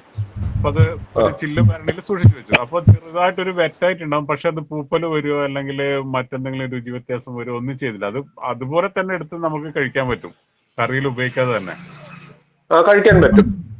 ഉപ്പ് ചേർക്കാം, അല്പം ഉപ്പ് ചേർത്താൽ അങ്ങനെ തന്നെ അത് കുഴപ്പമില്ലാണ്ടിരിക്കും. കാര്യം ഇത് പെട്ടെന്ന് കീടങ്ങളെ ആക്രമിക്കില്ല എന്നുള്ളത് തുടക്കം തന്നെ നമ്മളത് പറയാനുള്ള കാരണം അതാണ്. കീടങ്ങൾക്ക് ഭയമാണ് ഇതിന്റെ ഗുണം. എനിക്ക് തോന്നുന്നത് ഈ കാർബണൈസ് ചെയ്ത് ഉണക്കുന്നതിനേക്കാൾ നല്ലത് ഇങ്ങനെ ഈ രീതിയിലായിരിക്കില്ലേ എന്നുള്ളതാണ്. അങ്ങനെ അല്ല, കാർബണൈസ് ചെയ്ത് ഉണക്കാൻ നമ്മൾ പറഞ്ഞിട്ടില്ല. അങ്ങനെ നമുക്ക് അത് കിട്ടും, ലഭിക്കും. അങ്ങനെ വാങ്ങിച്ചു കഴിഞ്ഞാൽ നമ്മൾക്ക് തന്നെ ഇതിന്റെ ഞാൻ ഗുണം പറഞ്ഞതിന്റെ ദോഷത്തിലേക്കാണ് വരുള്ളത് എന്നുള്ളതാണ് ഞാൻ പറഞ്ഞത്. കാർബൺ ചെയ്ത് നിങ്ങൾ ഉണക്കരുത്. ടയർ കത്തിച്ചൊക്കെ ഉണക്കുന്ന ആൾക്കാരുണ്ട്. ആ ഭാഗത്തേക്ക് ദയവ് ചെയ്തിട്ട് പോകരുത് എന്നാണ് ഞാൻ പറഞ്ഞത്. ശരി സാർ, നന്ദി, താങ്ക് യു. സിയൂഷ് സാർ എന്താണ് ചോദിക്കാനുള്ളത്? സിയൂഷ് സാറിനൊന്ന് ചോദിക്കാനുള്ളത് ചോദിച്ചോളൂ.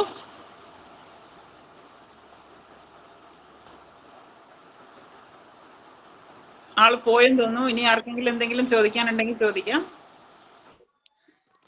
അനിൽജി നമസ്കാരം. നമസ്തേ. നമ്മൾ ആ കൊടംപുളിയുടെ പിന്നെ തോല് ഉപയോഗിക്കുന്ന കാര്യം പറഞ്ഞായിരുന്നല്ലോ, മറ്റേ വായില് ആവി കൊള്ളാൻ വേണ്ടിയിട്ട്. അപ്പൊ അത് ഈ അതിന്റെ കായയുടെ തോലാണോ അതോ ഈ മരത്തിന്റെ തോലാണോ ഉപയോഗിക്കുന്നത്? മരത്തിന്റെ തോല്. Okay ji, okay. Murali sir. നമസ്തേ. എനിക്ക് അനിൽജിയോട് ചോദിക്കാനുള്ള ഒന്ന് രണ്ട് കാര്യങ്ങളുണ്ട്. അതിൽ ആദ്യത്തെ ഈ കൊടംപുളിയായിട്ട് ബന്ധപ്പെട്ടാണ്. അദ്ദേഹം ഈ കൊടംപുളിയും അതേപോലെ തന്നെ കൊഴുപ്പുമായിട്ട് ബന്ധപ്പെടുത്തിക്കൊണ്ട് അനിൽജി പറഞ്ഞു. അപ്പം ഒരു ഡൗട്ട് ചോദിക്കാനുള്ളത്, ഈ കൊടംപുളി എന്നുള്ളത് വെയിറ്റ് ലോസിനും അല്ലെങ്കിൽ കൊളസ്ട്രോളിനും മറ്റുമൊക്കെ ആയിട്ട് യൂസ് ചെയ്യാൻ പറ്റുമോ? ഏതെങ്കിലും വഴിയുണ്ടോ എന്നറിയാനാണ്. സാറേ, ഇതിനകത്ത് ഒരു പ്രത്യേകത ഉള്ളത്, വളരെ പ്രശസ്തയായിട്ടുള്ള ഒരു സ്ത്രീ, അവർക്ക് വിവാഹത്തിന് ശേഷം അവർക്ക് ഒരു കുഞ്ഞിന് ജന്മം നൽകുകയും അതിനുശേഷം അവരുടെ വയറ് നല്ല രീതിയിൽ വീർക്കുകയും ചെയ്തപ്പോൾ അവർ അത്രയും നാൾ ഉപയോഗിക്കാത്തൊരു വസ്തു അവർ വീണ്ടും ഉപയോഗിച്ചിട്ട് അവർക്ക് പിന്നെ വയറധികം വന്നില്ല എന്നുള്ളതാണ്. കുറെ കൊഴുപ്പിന്, അമിതമായ കൊഴുപ്പിന് ഇല്ലാതാക്കാനായിട്ട് സാധിച്ചിട്ടുണ്ട്. രണ്ടാമത്, ഈ പോത്തിന് ചൂട് കൂടുമ്പോൾ, പോത്തിനെ പണ്ട് കാലത്ത് ഈ ആ പാടത്ത് അറിയാലോ, ആ പാടത്ത് നല്ല രീതിയിൽ വെയിലടിക്കും. അപ്പൊ ഇതിന് ബുദ്ധിമുട്ട് വരാതിരിക്കാനായിട്ട് പോത്തിന് ഈ കുടംപുളി പഴുത്തത് കൊണ്ടുപോയി കൊടുത്തു കഴിഞ്ഞാൽ പോത്ത് നല്ല ഭംഗിയായിട്ട് തിന്നും.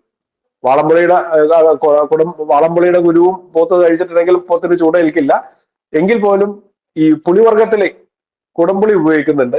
പിന്നെ കൊഴുപ്പ് മാറുന്നുണ്ടോ എന്ന് ചോദിച്ചാൽ അത് അറിയണമെന്നുണ്ടെങ്കിൽ നിങ്ങൾ നല്ല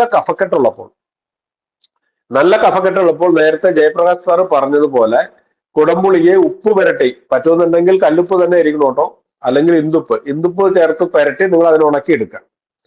ആ ഉണക്കിയെടുത്ത കുടംപുളി നിങ്ങൾ ആസ്മയുള്ളപ്പോൾ ഒന്ന് കഴിച്ചു നോക്കൂ. ആ ആസ്മയ്ക്ക് കാരണമായിട്ടുള്ള കട്ട പിടിച്ച കഫം അലിഞ്ഞില്ലാതായി നിങ്ങൾക്ക് ശ്വസിച്ച് ആ രാത്രി നിങ്ങൾക്ക് കടന്നുറങ്ങാൻ പറ്റും. ഒരു പരിഹാരമാർഗമല്ല ഞാൻ പറയുന്നത്, പരിഹാരമാർഗമല്ല ഇത് കഴിച്ച ആത്മരോഗം മാറുമെന്നല്ല പറയുന്നത്. പക്ഷെ ഒരു രാത്രി നിങ്ങളെ സഹായിക്കുന്നത്. അപ്പൊ കൊഴുപ്പ് അതിനെ അലിയിപ്പിക്കാൻ കഴിവുള്ളതെന്നാണ് ഞാൻ പറഞ്ഞു വന്നത്.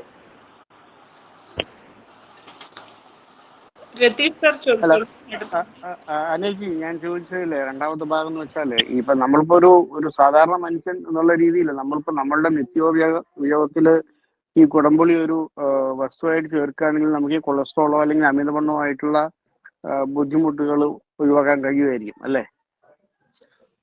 കാര്യം ഒഴിവാകുന്നുണ്ട് എന്നുള്ളതാണ് പലരും നിരീക്ഷിച്ചിട്ടും ഗവേഷണത്തിലൂടെയൊക്കെ അവർക്ക് കാര്യങ്ങൾ ബോധ്യമായേക്കുന്നത്. കാര്യം ഇതിന്റെ ഒരു പ്രത്യേകത എന്താണെന്ന് വെച്ചിട്ടുണ്ടെങ്കിൽ, കുടംപുളി ധാരാളം കഴിക്കുമ്പോൾ മലബന്ധം ഉണ്ടാവുന്നുണ്ട്. എന്താ കാരണം?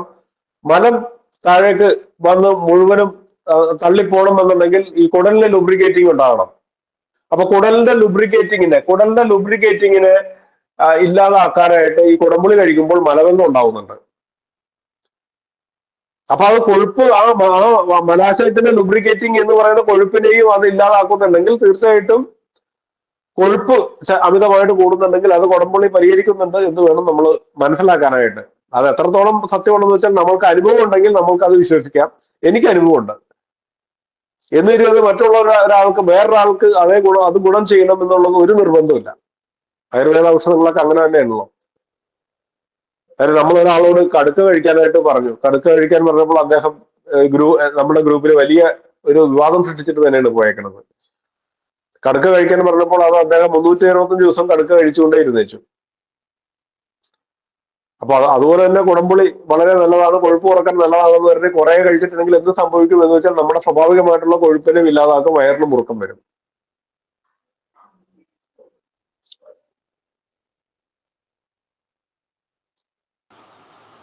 ഒരു കാര്യം കൂടി എനിക്ക് സൂചിപ്പിക്കാനുള്ളത്, ആക്ച്വലി അനിൽജി പറഞ്ഞു ഈ പുനർനവിയും ക്രിയാറ്റിനുമായിട്ടുള്ള ബന്ധം, അത് ഒരു അനുഭവമുള്ളൊരു സംഭവമാണ്. നമുക്കൊരു ഒരു സമയത്ത് ഒരു മാർജിനൽ റൈസ് ഉണ്ടായിരുന്നു ക്രിയാറ്റിനിൽ. ആ സമയത്ത് നമുക്ക്, ഞാനവിടെ ഗൾഫിലാണ്, സൗദിയിലാണ്, നമുക്കപ്പം ഈ പുനർനവ നമുക്ക് റോ ആയിട്ട് ഇലയായിട്ടൊന്നും കിട്ടില്ല, പക്ഷെ നമുക്കത് ഒരു ഗുളികയായിട്ട് കിട്ടും. അപ്പം അത് ഒരു കഴിച്ച സമയത്ത് നമുക്ക് വളരെ വലിയൊരു മാറ്റം ഉണ്ടായിട്ടുണ്ടായിരുന്നു. വളരെ എന്ന് വെച്ചാൽ വലിയൊരു മാറ്റമാണ് അത്, ട്രമെൻഡസ് ആയിട്ട്. അതൊരു അനുഭവത്തിൽ നിന്ന് പറയാവുന്ന ഒരു കാര്യമാണത്.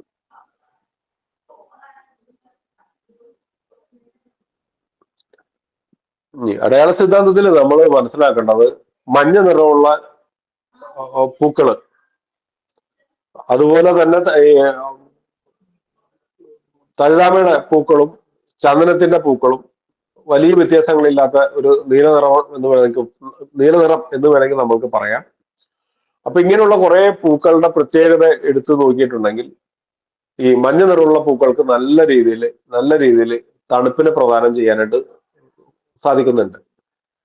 തഴുതാമയിൽ ഞാൻ കണ്ടത് തണുപ്പിനെ പ്രദാനം ചെയ്യുന്നു എന്നതിലുപരി തഴുതാമ നിറയെ കൊഴുപ്പായിട്ടാണ് എനിക്ക് തോന്നിയിരിക്കുന്നത്. കാര്യം തഴുതാമ കറി വെച്ച് കഴിഞ്ഞാൽ അതിനകത്ത് എനിക്ക് തോന്നുന്നത് എണ്ണയൊക്കെ വളരെ കുറച്ച് മതി, പക്ഷെ ഭയങ്കര വഴുവഴുപ്പായിരിക്കും.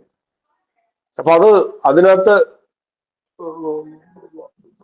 ഏറെ വഴുവഴുപ്പ് തരുന്നുണ്ട്. അതിനപ്പുറത്തേക്ക് ഒരു ശീതീകരണം, നല്ല രീതിയിൽ ശീതീകരണം തരുന്നുണ്ട്. അപ്പൊ കൂടുതലും നമ്മൾക്ക് ഗുണം ചെയ്യുന്നത് വെളുത്ത തഴുതാമയുണ്ട്. ആ വെളുത്ത തഴുതാമ ആണ് നിങ്ങൾ ഈ പറഞ്ഞ പ്രശ്നത്തിന് നിങ്ങൾ ഉപയോഗിക്കുന്നതെന്നുണ്ടെങ്കിൽ കുറച്ചും കൂടി ഫലം കിട്ടും.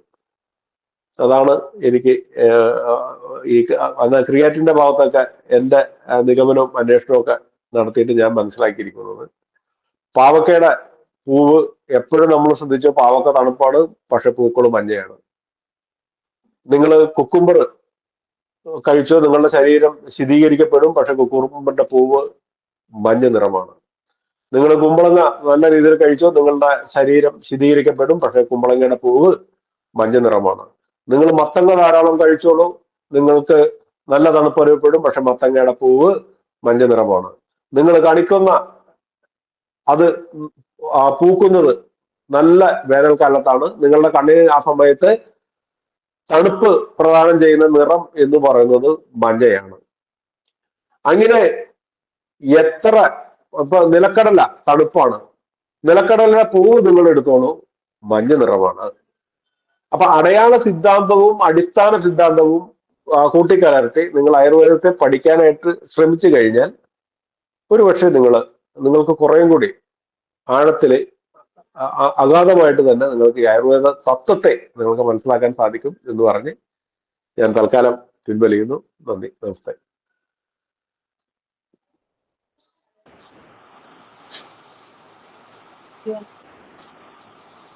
ഇനിയും 1-2 പേര് കൈകൾ ഉയർത്തിയിട്ടുണ്ട്. അവർക്കൊക്കെ പറയൂ. സോറി, ഞാൻ ശ്രദ്ധിച്ചില്ല. അപ്പൊ രതീഷ് സാർ കുറച്ചു നേരമായി കൈ ഉയർത്തിയിട്ട് താങ്കൾ ചോദിച്ചോളൂ. ഈ കീഴാർനെല്ലിയെ പറ്റി പറഞ്ഞല്ലോ അനിൽജി, നമസ്കാരം. കീഴാർനെല്ലിയുടെ അടയാള സിദ്ധാന്തം എന്താ? മഞ്ഞപ്പിത്തത്തിന് ഉപയോഗിക്കുന്നൊക്കെ കേട്ടിട്ടുണ്ട്, അതെങ്ങനെയാണെന്ന് പറഞ്ഞു. ഞാനത് പറയാം.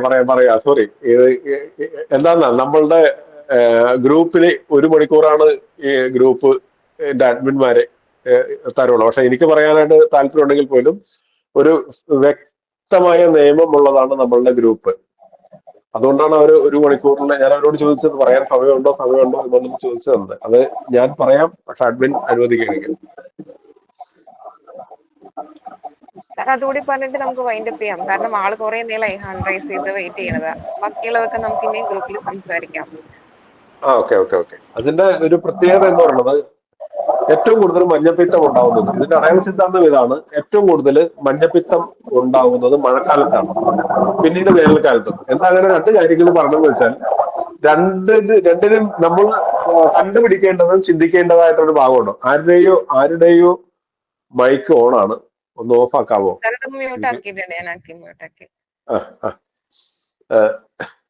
അപ്പൊ വേനൽക്കാലത്തും മഴക്കാലത്തുമാണ്. എന്താ സംഭവിക്കാന്ന് വെച്ചാൽ, മഴക്കാലത്ത് നല്ല രീതിയിൽ മഴ പെയ്യും. മഴ പെയ്തു കഴിഞ്ഞാൽ ഈ കുളവും കിണറും ദുഷിച്ച ജലം വന്നു നിറയും. ഇത് ഒരു ചെറിയൊരു വെള്ളപ്പൊക്കവും കൂടി വന്നാൽ കുടിക്കാൻ പോലും വെള്ളം ഉണ്ടാവില്ല. 2 ദിവസത്തെ മഴ കഴിഞ്ഞാൽ ഒരു മലയാളിയും ആ മഴവെള്ളം ഒരു തുണി വിരിച്ച് ശേഖരിച്ച് ഒരു കുപ്പിയിലോ അല്ലെങ്കിൽ വലിയൊരു കലത്തിലോ ചെമ്പിലോ ആക്കി പാളയിലോ ആക്കി കഴിക്കാം എന്നുള്ളത് മലയാളി പൊതുവെ ചിന്തിക്കാറില്ല. അതുകൊണ്ട് അവർ ഈ മോശം ജലം കഴിക്കും. അവന് മഞ്ഞപ്പിത്തം വരും, ഉറപ്പാണ്. പക്ഷെ ഒരേ ഒരൊറ്റ മഴയിൽ തന്നെ, ഈ മഴക്കാലത്തിന് മുമ്പ്, മഴക്കാലം നമ്മളുടെ കേരളത്തിൽ തുടങ്ങുന്നത് ഇടവം, എന്താണ്, മേടം കഴിഞ്ഞ് ഇടവം ആദ്യം ആഴ്ചയിൽ തന്നെ മഴ പെയ്യും. മേടം പകുതിയിൽ തന്നെ മഴ പെയ്യും എന്നുള്ളതാണ്. വിഷുവിന് വരെ മഴ പെയ്യാറുണ്ട്. അപ്പൊ വിഷുവിന് ഒരു 2-3 ദിവസം കഴിഞ്ഞ്, വിഷു കഴിഞ്ഞ് മഴ പെയ്തു കഴിഞ്ഞാൽ കീഴാർനെല്ലി മുളച്ചു വരും. ആലപ്പുഴയിലെ വൈറ്റില മുതൽ ആലപ്പുഴ വരെ സഞ്ചരിക്കുന്നവർക്ക് ആലപ്പുഴയുടെ ആ റോഡിന് 2 ഭാഗത്തും കീഴാർനെല്ലി നല്ല രീതിയിൽ വിരിഞ്ഞ് തന്നെ പൂത്തുലഞ്ഞ് നിൽപ്പുണ്ടാവും. അപ്പോ പ്രകൃതിക്കറിയാം ഈ കീഴാർനെല്ലി എന്തിനു വേണ്ടി മുളപ്പിച്ചു എന്ന് ചോദിച്ചാൽ, മഴക്കാലത്ത് ഈ മലയാളി, ഇവിടുത്തെ മുഴുവൻ ജനങ്ങളും ഈ മോശം ജലം കഴിക്കും, കരളിന് പ്രശ്നമാകും. അതുകൊണ്ട് അവന് ഉള്ള ഔഷധം മുന്നേ തന്നെ ഈ കീഴാർനെല്ലിയിൽ അടങ്ങിയിട്ടുണ്ട്. കീഴാർനെല്ലിയുടെ പ്രത്യേകത എന്താണ് എന്ന് വെച്ചിട്ടുണ്ടെങ്കിൽ, ഇതിന് ശീതീകരണം വളരെ കൂടുതലാണ്. അതുകൊണ്ട് കീഴാർനെല്ലി അരച്ച് തലയിൽ പുരട്ടിയിട്ടുണ്ടെങ്കിൽ തല തണുക്കും, കുറെ കഫം പോകും. അപസ്മാര രോഗികളുടെ തലയിൽ കെട്ടിക്കിടക്കുന്ന കഫത്തെ പുറന്തള്ളാനായിട്ട് കീഴാർനെല്ലി അരച്ച് തലയിൽ പരട്ടാറുണ്ട്. അല്പം മഞ്ഞളും കൂടി ചേർത്ത് പരട്ടാറുണ്ട്. കാര്യം അത്രയും നെല്ലിക്കയേക്കാൾ തണുപ്പുണ്ട് കീഴാർനെല്ലിക്ക്. അപ്പൊ കീഴാർനെല്ലി മുന്നേ വന്ന എന്തിനാണെന്ന് ചോദിച്ചാൽ, മലയാളി മഴക്കാലത്ത് ഈ മോശം ജലം കഴിക്കും. ആ രക്ഷപ്പെടുത്തണം എന്നുള്ള കാര്യം ആർക്കറിയാം? കീഴാർനെല്ലിക്കറിയാം. അതാണ് കീഴാർനെല്ലിയുടെ ഒരു പ്രത്യേകത. രണ്ടാമത്, ഈ ഉറുമ്പിനെ തിന്നാൽ കാഴ്ച കൂടും എന്നുള്ളൊരു നാടൻ ചൊല്ലുണ്ട്. അതിന് ഒരു വാസ്തവം ഇല്ലെങ്കിൽ പോലും ഇതിന്റെ പൊരുള്, ഈ വാക്ക് എവിടെ നിന്ന് വന്നു എന്ന് ചോദിച്ചാൽ, കീഴാർനെല്ലിയുടെ വിത്ത് മണ്ണിൽ വീണാൽ മുളയ്ക്കില്ല, മുളയ്ക്കുന്നത് വിരളമാണ്. അതിന്റെ ചിരട്ട പോലുള്ള പുറന്തോട് കാരണം വിത്ത് മുളയ്ക്കില്ല. വിത്തിൽ സൂക്ഷ്മമായ മാംസളഭാഗം ഉറുമ്പുകൾ തിന്നാറുണ്ട്. ശേഷം വിത്തിന് മണ്ണിൽ മുളയ്ക്കാൻ സഹായമാകുന്നു. സ്വാഭാവികമായി വിത്ത് മണ്ണിൽ വീണാലോ നട്ടാലോ മുളയ്ക്കാറില്ല. നിങ്ങളൊന്ന് കീഴാർനെല്ലിയുടെ വിത്ത് കൊണ്ടുവന്ന് മുളപ്പിച്ചു തരാൻ ശ്രമിച്ചു, നടക്കില്ല. അപ്പൊ നീലക്കുറിഞ്ഞിയുടെ വർഗം പോലെയാണ്. 2-3 വർഷം കഴിഞ്ഞ് അവയും ജനിക്കുകയുള്ളൂ. അപ്പൊ കരളിനെ ശുദ്ധീകരിക്കാൻ കഴിവുള്ള ഔഷധിയാണ് കീഴാർനെല്ലി. കരൾ രോഗം വൈദ്യന് കണ്ണിൽ നോക്കിയാൽ മനസ്സിലാകും. മഞ്ഞപ്പിത്തവും കണ്ണിൽ നോക്കി തിരിച്ചറിയാം. അപ്പൊ കരൾ ബലം കണ്ണിന്റെ കാഴ്ചയെ കൂട്ടുന്നു. കീഴാർനെല്ലിയെ ഭക്ഷിക്കുന്ന ഉറുമ്പിനും അത്തരം ഗുണങ്ങൾ കിട്ടുന്നുണ്ടാവും എന്ന് പറഞ്ഞ്, അപ്പൊ കീഴാർനെല്ലിയുടെ വിത്ത് തിന്നുന്നത് ഈ ഋഷികൾ ഔഷധത്തിന്റെ അടയാള സിദ്ധാന്തവും അടിസ്ഥാന സിദ്ധാന്തവും തേടിപ്പോയ വ്യക്തികൾ കീഴാർനെല്ലിയുടെ വിത്തിനെ തിന്നുന്നത് ഉറുമ്പാണെങ്കിൽ ഉറുമ്പിന് നല്ല കരളും നല്ല കണ്ണുണ്ടാവും. അപ്പൊ ആ ഉറുമ്പിനെ തിന്നാൽ കണ്ണിന് കാഴ്ച കൂടുമല്ലോ. അതിൽ നിന്നാണ് അങ്ങനെ ഒരു ചിന്താഗതി ഉണ്ടായത്. തെറ്റാണിട്ടോ, ആരും ഉറുമ്പിനെ തിന്നരുത്. ഞാനിത് പറഞ്ഞത് കീഴാർനെല്ലിയെ പോഴ്ത്താൻ വേണ്ടി പറഞ്ഞു എന്ന് മാത്രമേ ഉള്ളൂ. അപ്പൊ ഉറുമ്പിനെ കൂട്ടുന്ന അരിപ്പൊടി കോലങ്ങൾ മുറ്റത്ത് വരച്ച തമിഴിന്റെ അറിവിനെ ഒന്ന് നമിക്കാം. അപ്പൊ ഓണത്തിന് തേങ്ങ ചുരണ്ടി ഉറുമ്പിനെ കൂട്ടുന്ന മലയാളിയെയും നമിക്കുന്നു. അപ്പൊ അമ്പലത്തിലെ ശ്രീഭൂതബലി എന്ന ചോറ് വിതറൽ നമ്മൾ കാണുന്നുണ്ടല്ലോ. ഉറുമ്പ് ഭൂമിയുടെ നിലനിൽപ്പിന് ആവശ്യമാണ്. അപ്പൊ ചുവന്ന ഉറുമ്പിനും ദുഷ്ട വിഷമില്ലെന്നും പഴമയുടെ പട്ടിണിക്കാലത്ത് ഉറുമ്പ് വീണ പഴം കഞ്ഞി പാഴാകാതിരിക്കാൻ കാരണവന്മാർ കെട്ടിച്ചമച്ചതാണ് ഈ ഉറുമ്പിന്റെ മഹാത്മ്യം. കാന്താരി വിത്ത് പക്ഷികൾ വന്ന് കഷ്ടിക്കും.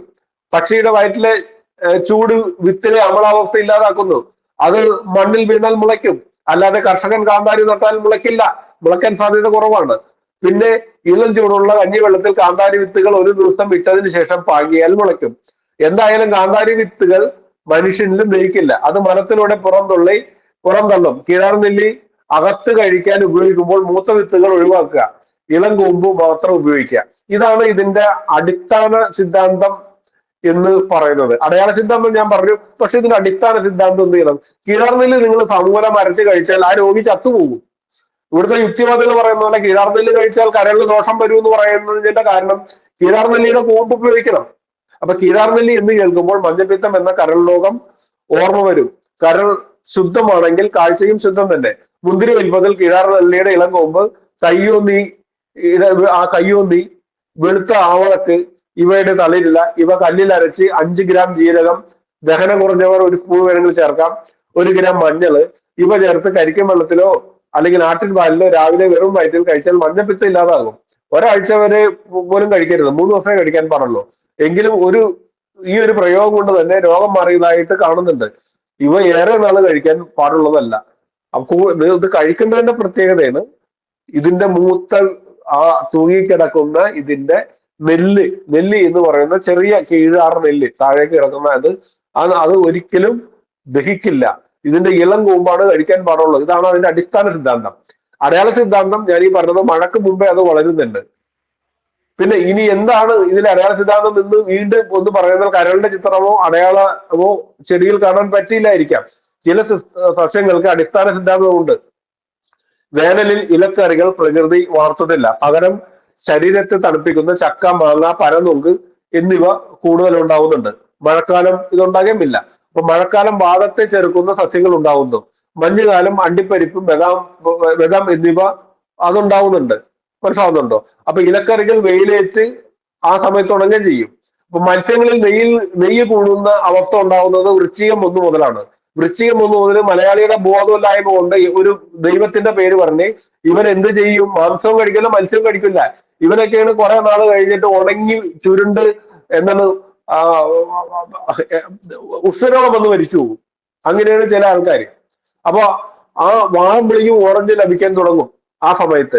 അപ്പൊ തണുപ്പിനെ ചെറുക്കാൻ മനുഷ്യൻ നെയ്യും മത്സ്യവും മാംസവും ഒക്കെ കഴിക്കേണ്ടതാണ്. ഈ മാസം അത് ജനുവരി 14 വരെ കഴിച്ചാൽ വളരെ നല്ലത് എന്ന് എനിക്ക് പറയാനുള്ളൂ. ആർക്ക് എന്നോട് മറ്റു എതിർപ്പൊന്നും തോന്നരുത്. ഞാൻ മലയാളിയുടെ ഒരു മണ്ടത്തരം പറഞ്ഞു എന്ന് മാത്രമേ ഉള്ളൂ. അവൻ വൃശ്ചികം 1 അവൻ മാലയിടും, അവൻ്റെതായ വിശ്വാസത്തിലൊക്കെ പോയിക്കോട്ടെ, അതിനകത്തൊന്നും ഞാൻ എതിരല്ല. പക്ഷെ നമ്മുടെ ശരീരത്തിൽ ഏറ്റവും കൂടുതൽ കൊഴുപ്പ് വേണ്ടത് അന്നാണ്. ഏറ്റവും കൂടുതൽ മത്സ്യത്തെ പ്രകൃതി തരുന്നതും ആ മാസം മുതലാണ്. മകരം വരെയാണ് ഏറ്റവും കൂടുതൽ നല്ല മത്സ്യത്തെ കിട്ടുന്നത്. അത്ര നാളെ മലയാളി പല പേരും പറഞ്ഞ് ഇന്നത് കഴിക്കാറില്ല. കഴിക്കണം എന്നാണ് എനിക്ക് പറയാനുള്ളത്. അപ്പൊ കാലാവസ്ഥ എന്താണോ അതിനോട് യോജിപ്പുള്ള ഭക്ഷണം മരുന്നായി പ്രകൃതി ഒരുക്കുന്നു. മഴക്കാലം ഭൂമിയിലെ അഴുക്ക് മുഴുവനും ജലത്തിലടിയും, തോടും പുഴയും കലങ്ങി മറയും, ശുദ്ധജല ലഭ്യത കുറയും, കിണറിലെ ജലം പോലും അഴുക്ക് നിറയും. അപ്പൊ കിണർ ജലം കലങ്ങിയാൽ അത് ഉപയോഗിക്കരുത്. മഴവെള്ളം സംഭരിക്കുക, അതിനായി വെളുത്ത തുണി 4 മരക്കുറ്റിയിൽ കെട്ടി അതിലൂടെ വരുന്ന ജലം ഉപയോഗിക്കുക. ഈ ജലം പ്രതിരോധ ശക്തി തരുന്നു. അപ്പൊ അശുദ്ധ ജലം കരളിന് ജോലിഭാരം കൂട്ടും, മഞ്ഞപ്പിത്തം പിടിപെടാം. നമ്മുടെ നാട്ടിൽ മഴക്കാലത്ത് ഏറെ മഞ്ഞപ്പിത്തം ബാധിച്ച അവസ്ഥ ഉണ്ടാകാറുണ്ട്. അതിനെ മറികടക്കാൻ മരുന്നായി കീഴാർനെല്ലിയും മുളച്ചു വരും. അതൊരു പ്രകൃതി നിയമമാണ്. അത് ചിന്താശക്തി ഉള്ളവർക്ക് മാത്രം മനസ്സിലാവുന്ന സത്യം. അപ്പൊ അതിൽ തന്നെ കയ്യൊന്നി, ആവണക്ക്, ശുദ്ധജലം നിറഞ്ഞ മഷിത്തണ്ട്, സ്ലേറ്റ് വായിക്കാൻ കുട്ടിക്കാലത്ത് ഉപയോഗിക്കുന്ന സാധനമൊക്കെ ഇല്ലേ, ഇതൊക്കെ മഞ്ഞപ്പിത്തത്തിനുള്ള ഔഷധമാണ്. ഉറക്കക്കുറവ്, തലവേദന എന്നിവയ്ക്ക് കീഴാർനെല്ലി എണ്ണ കാച്ചി ഉപയോഗിക്കാം. വെള്ളപ്പോക്ക്, രക്തം പോകുന്ന പൈൽസ് എന്നിവയ്ക്ക് കീഴാർനെല്ലി 1-2 ദിവസം ചമ്മന്തി അരച്ച് കഴിക്കാം. കരളിന്റെ ഉറപ്പ് എന്നാൽ നല്ല ആരോഗ്യമുള്ളവൻ എന്നാണ്. അപ്പൊ പ്രതിരോധം കൂട്ടാൻ കീഴാർനെല്ലി ഉപയോഗിക്കുന്നു. അപ്പൊ ഉള്ളിയും കീഴാർനെല്ലിയും നല്ല തുണികൾ കശക്കി 2 തുള്ളി നീര് കാഴ്ച മങ്ങലിന് കണ്ണിലിറ്റിക്കുന്നു. അപ്പൊ കഴിയുന്നതും കീഴാർനെല്ലി നേരിട്ട് പറിച്ച് തിന്നരുത്. മഞ്ഞൾ, ജീരകം ഇവ ചേർക്കാതെ കഴിക്കരുത്. തിളപ്പിക്കുന്ന വെള്ളത്തിൽ വേണമെങ്കിൽ ഉപയോഗിക്കാം. എണ്ണ കാച്ചി പുരട്ടാം. മൈഗ്രെയിൻ കൊണ്ടുള്ള ഉറക്കക്കുറവ് പരിഹരിക്കാൻ കീഴാർനെല്ലിയുടെ എണ്ണയ്ക്ക് കഴിവുണ്ട്. ഓർക്കുക, മഴ നിവർത്ത് പെയ്യുമ്പോൾ ജലം കലങ്ങും. കീഴാർനെല്ലി ചമ്മന്തി ഇടയ്ക്ക് കഴിക്കുക. സാമ്പാറിൽ വേപ്പില പോലെ വല്ലപ്പോഴൊക്കെ ഒന്ന് ചേർക്കുക.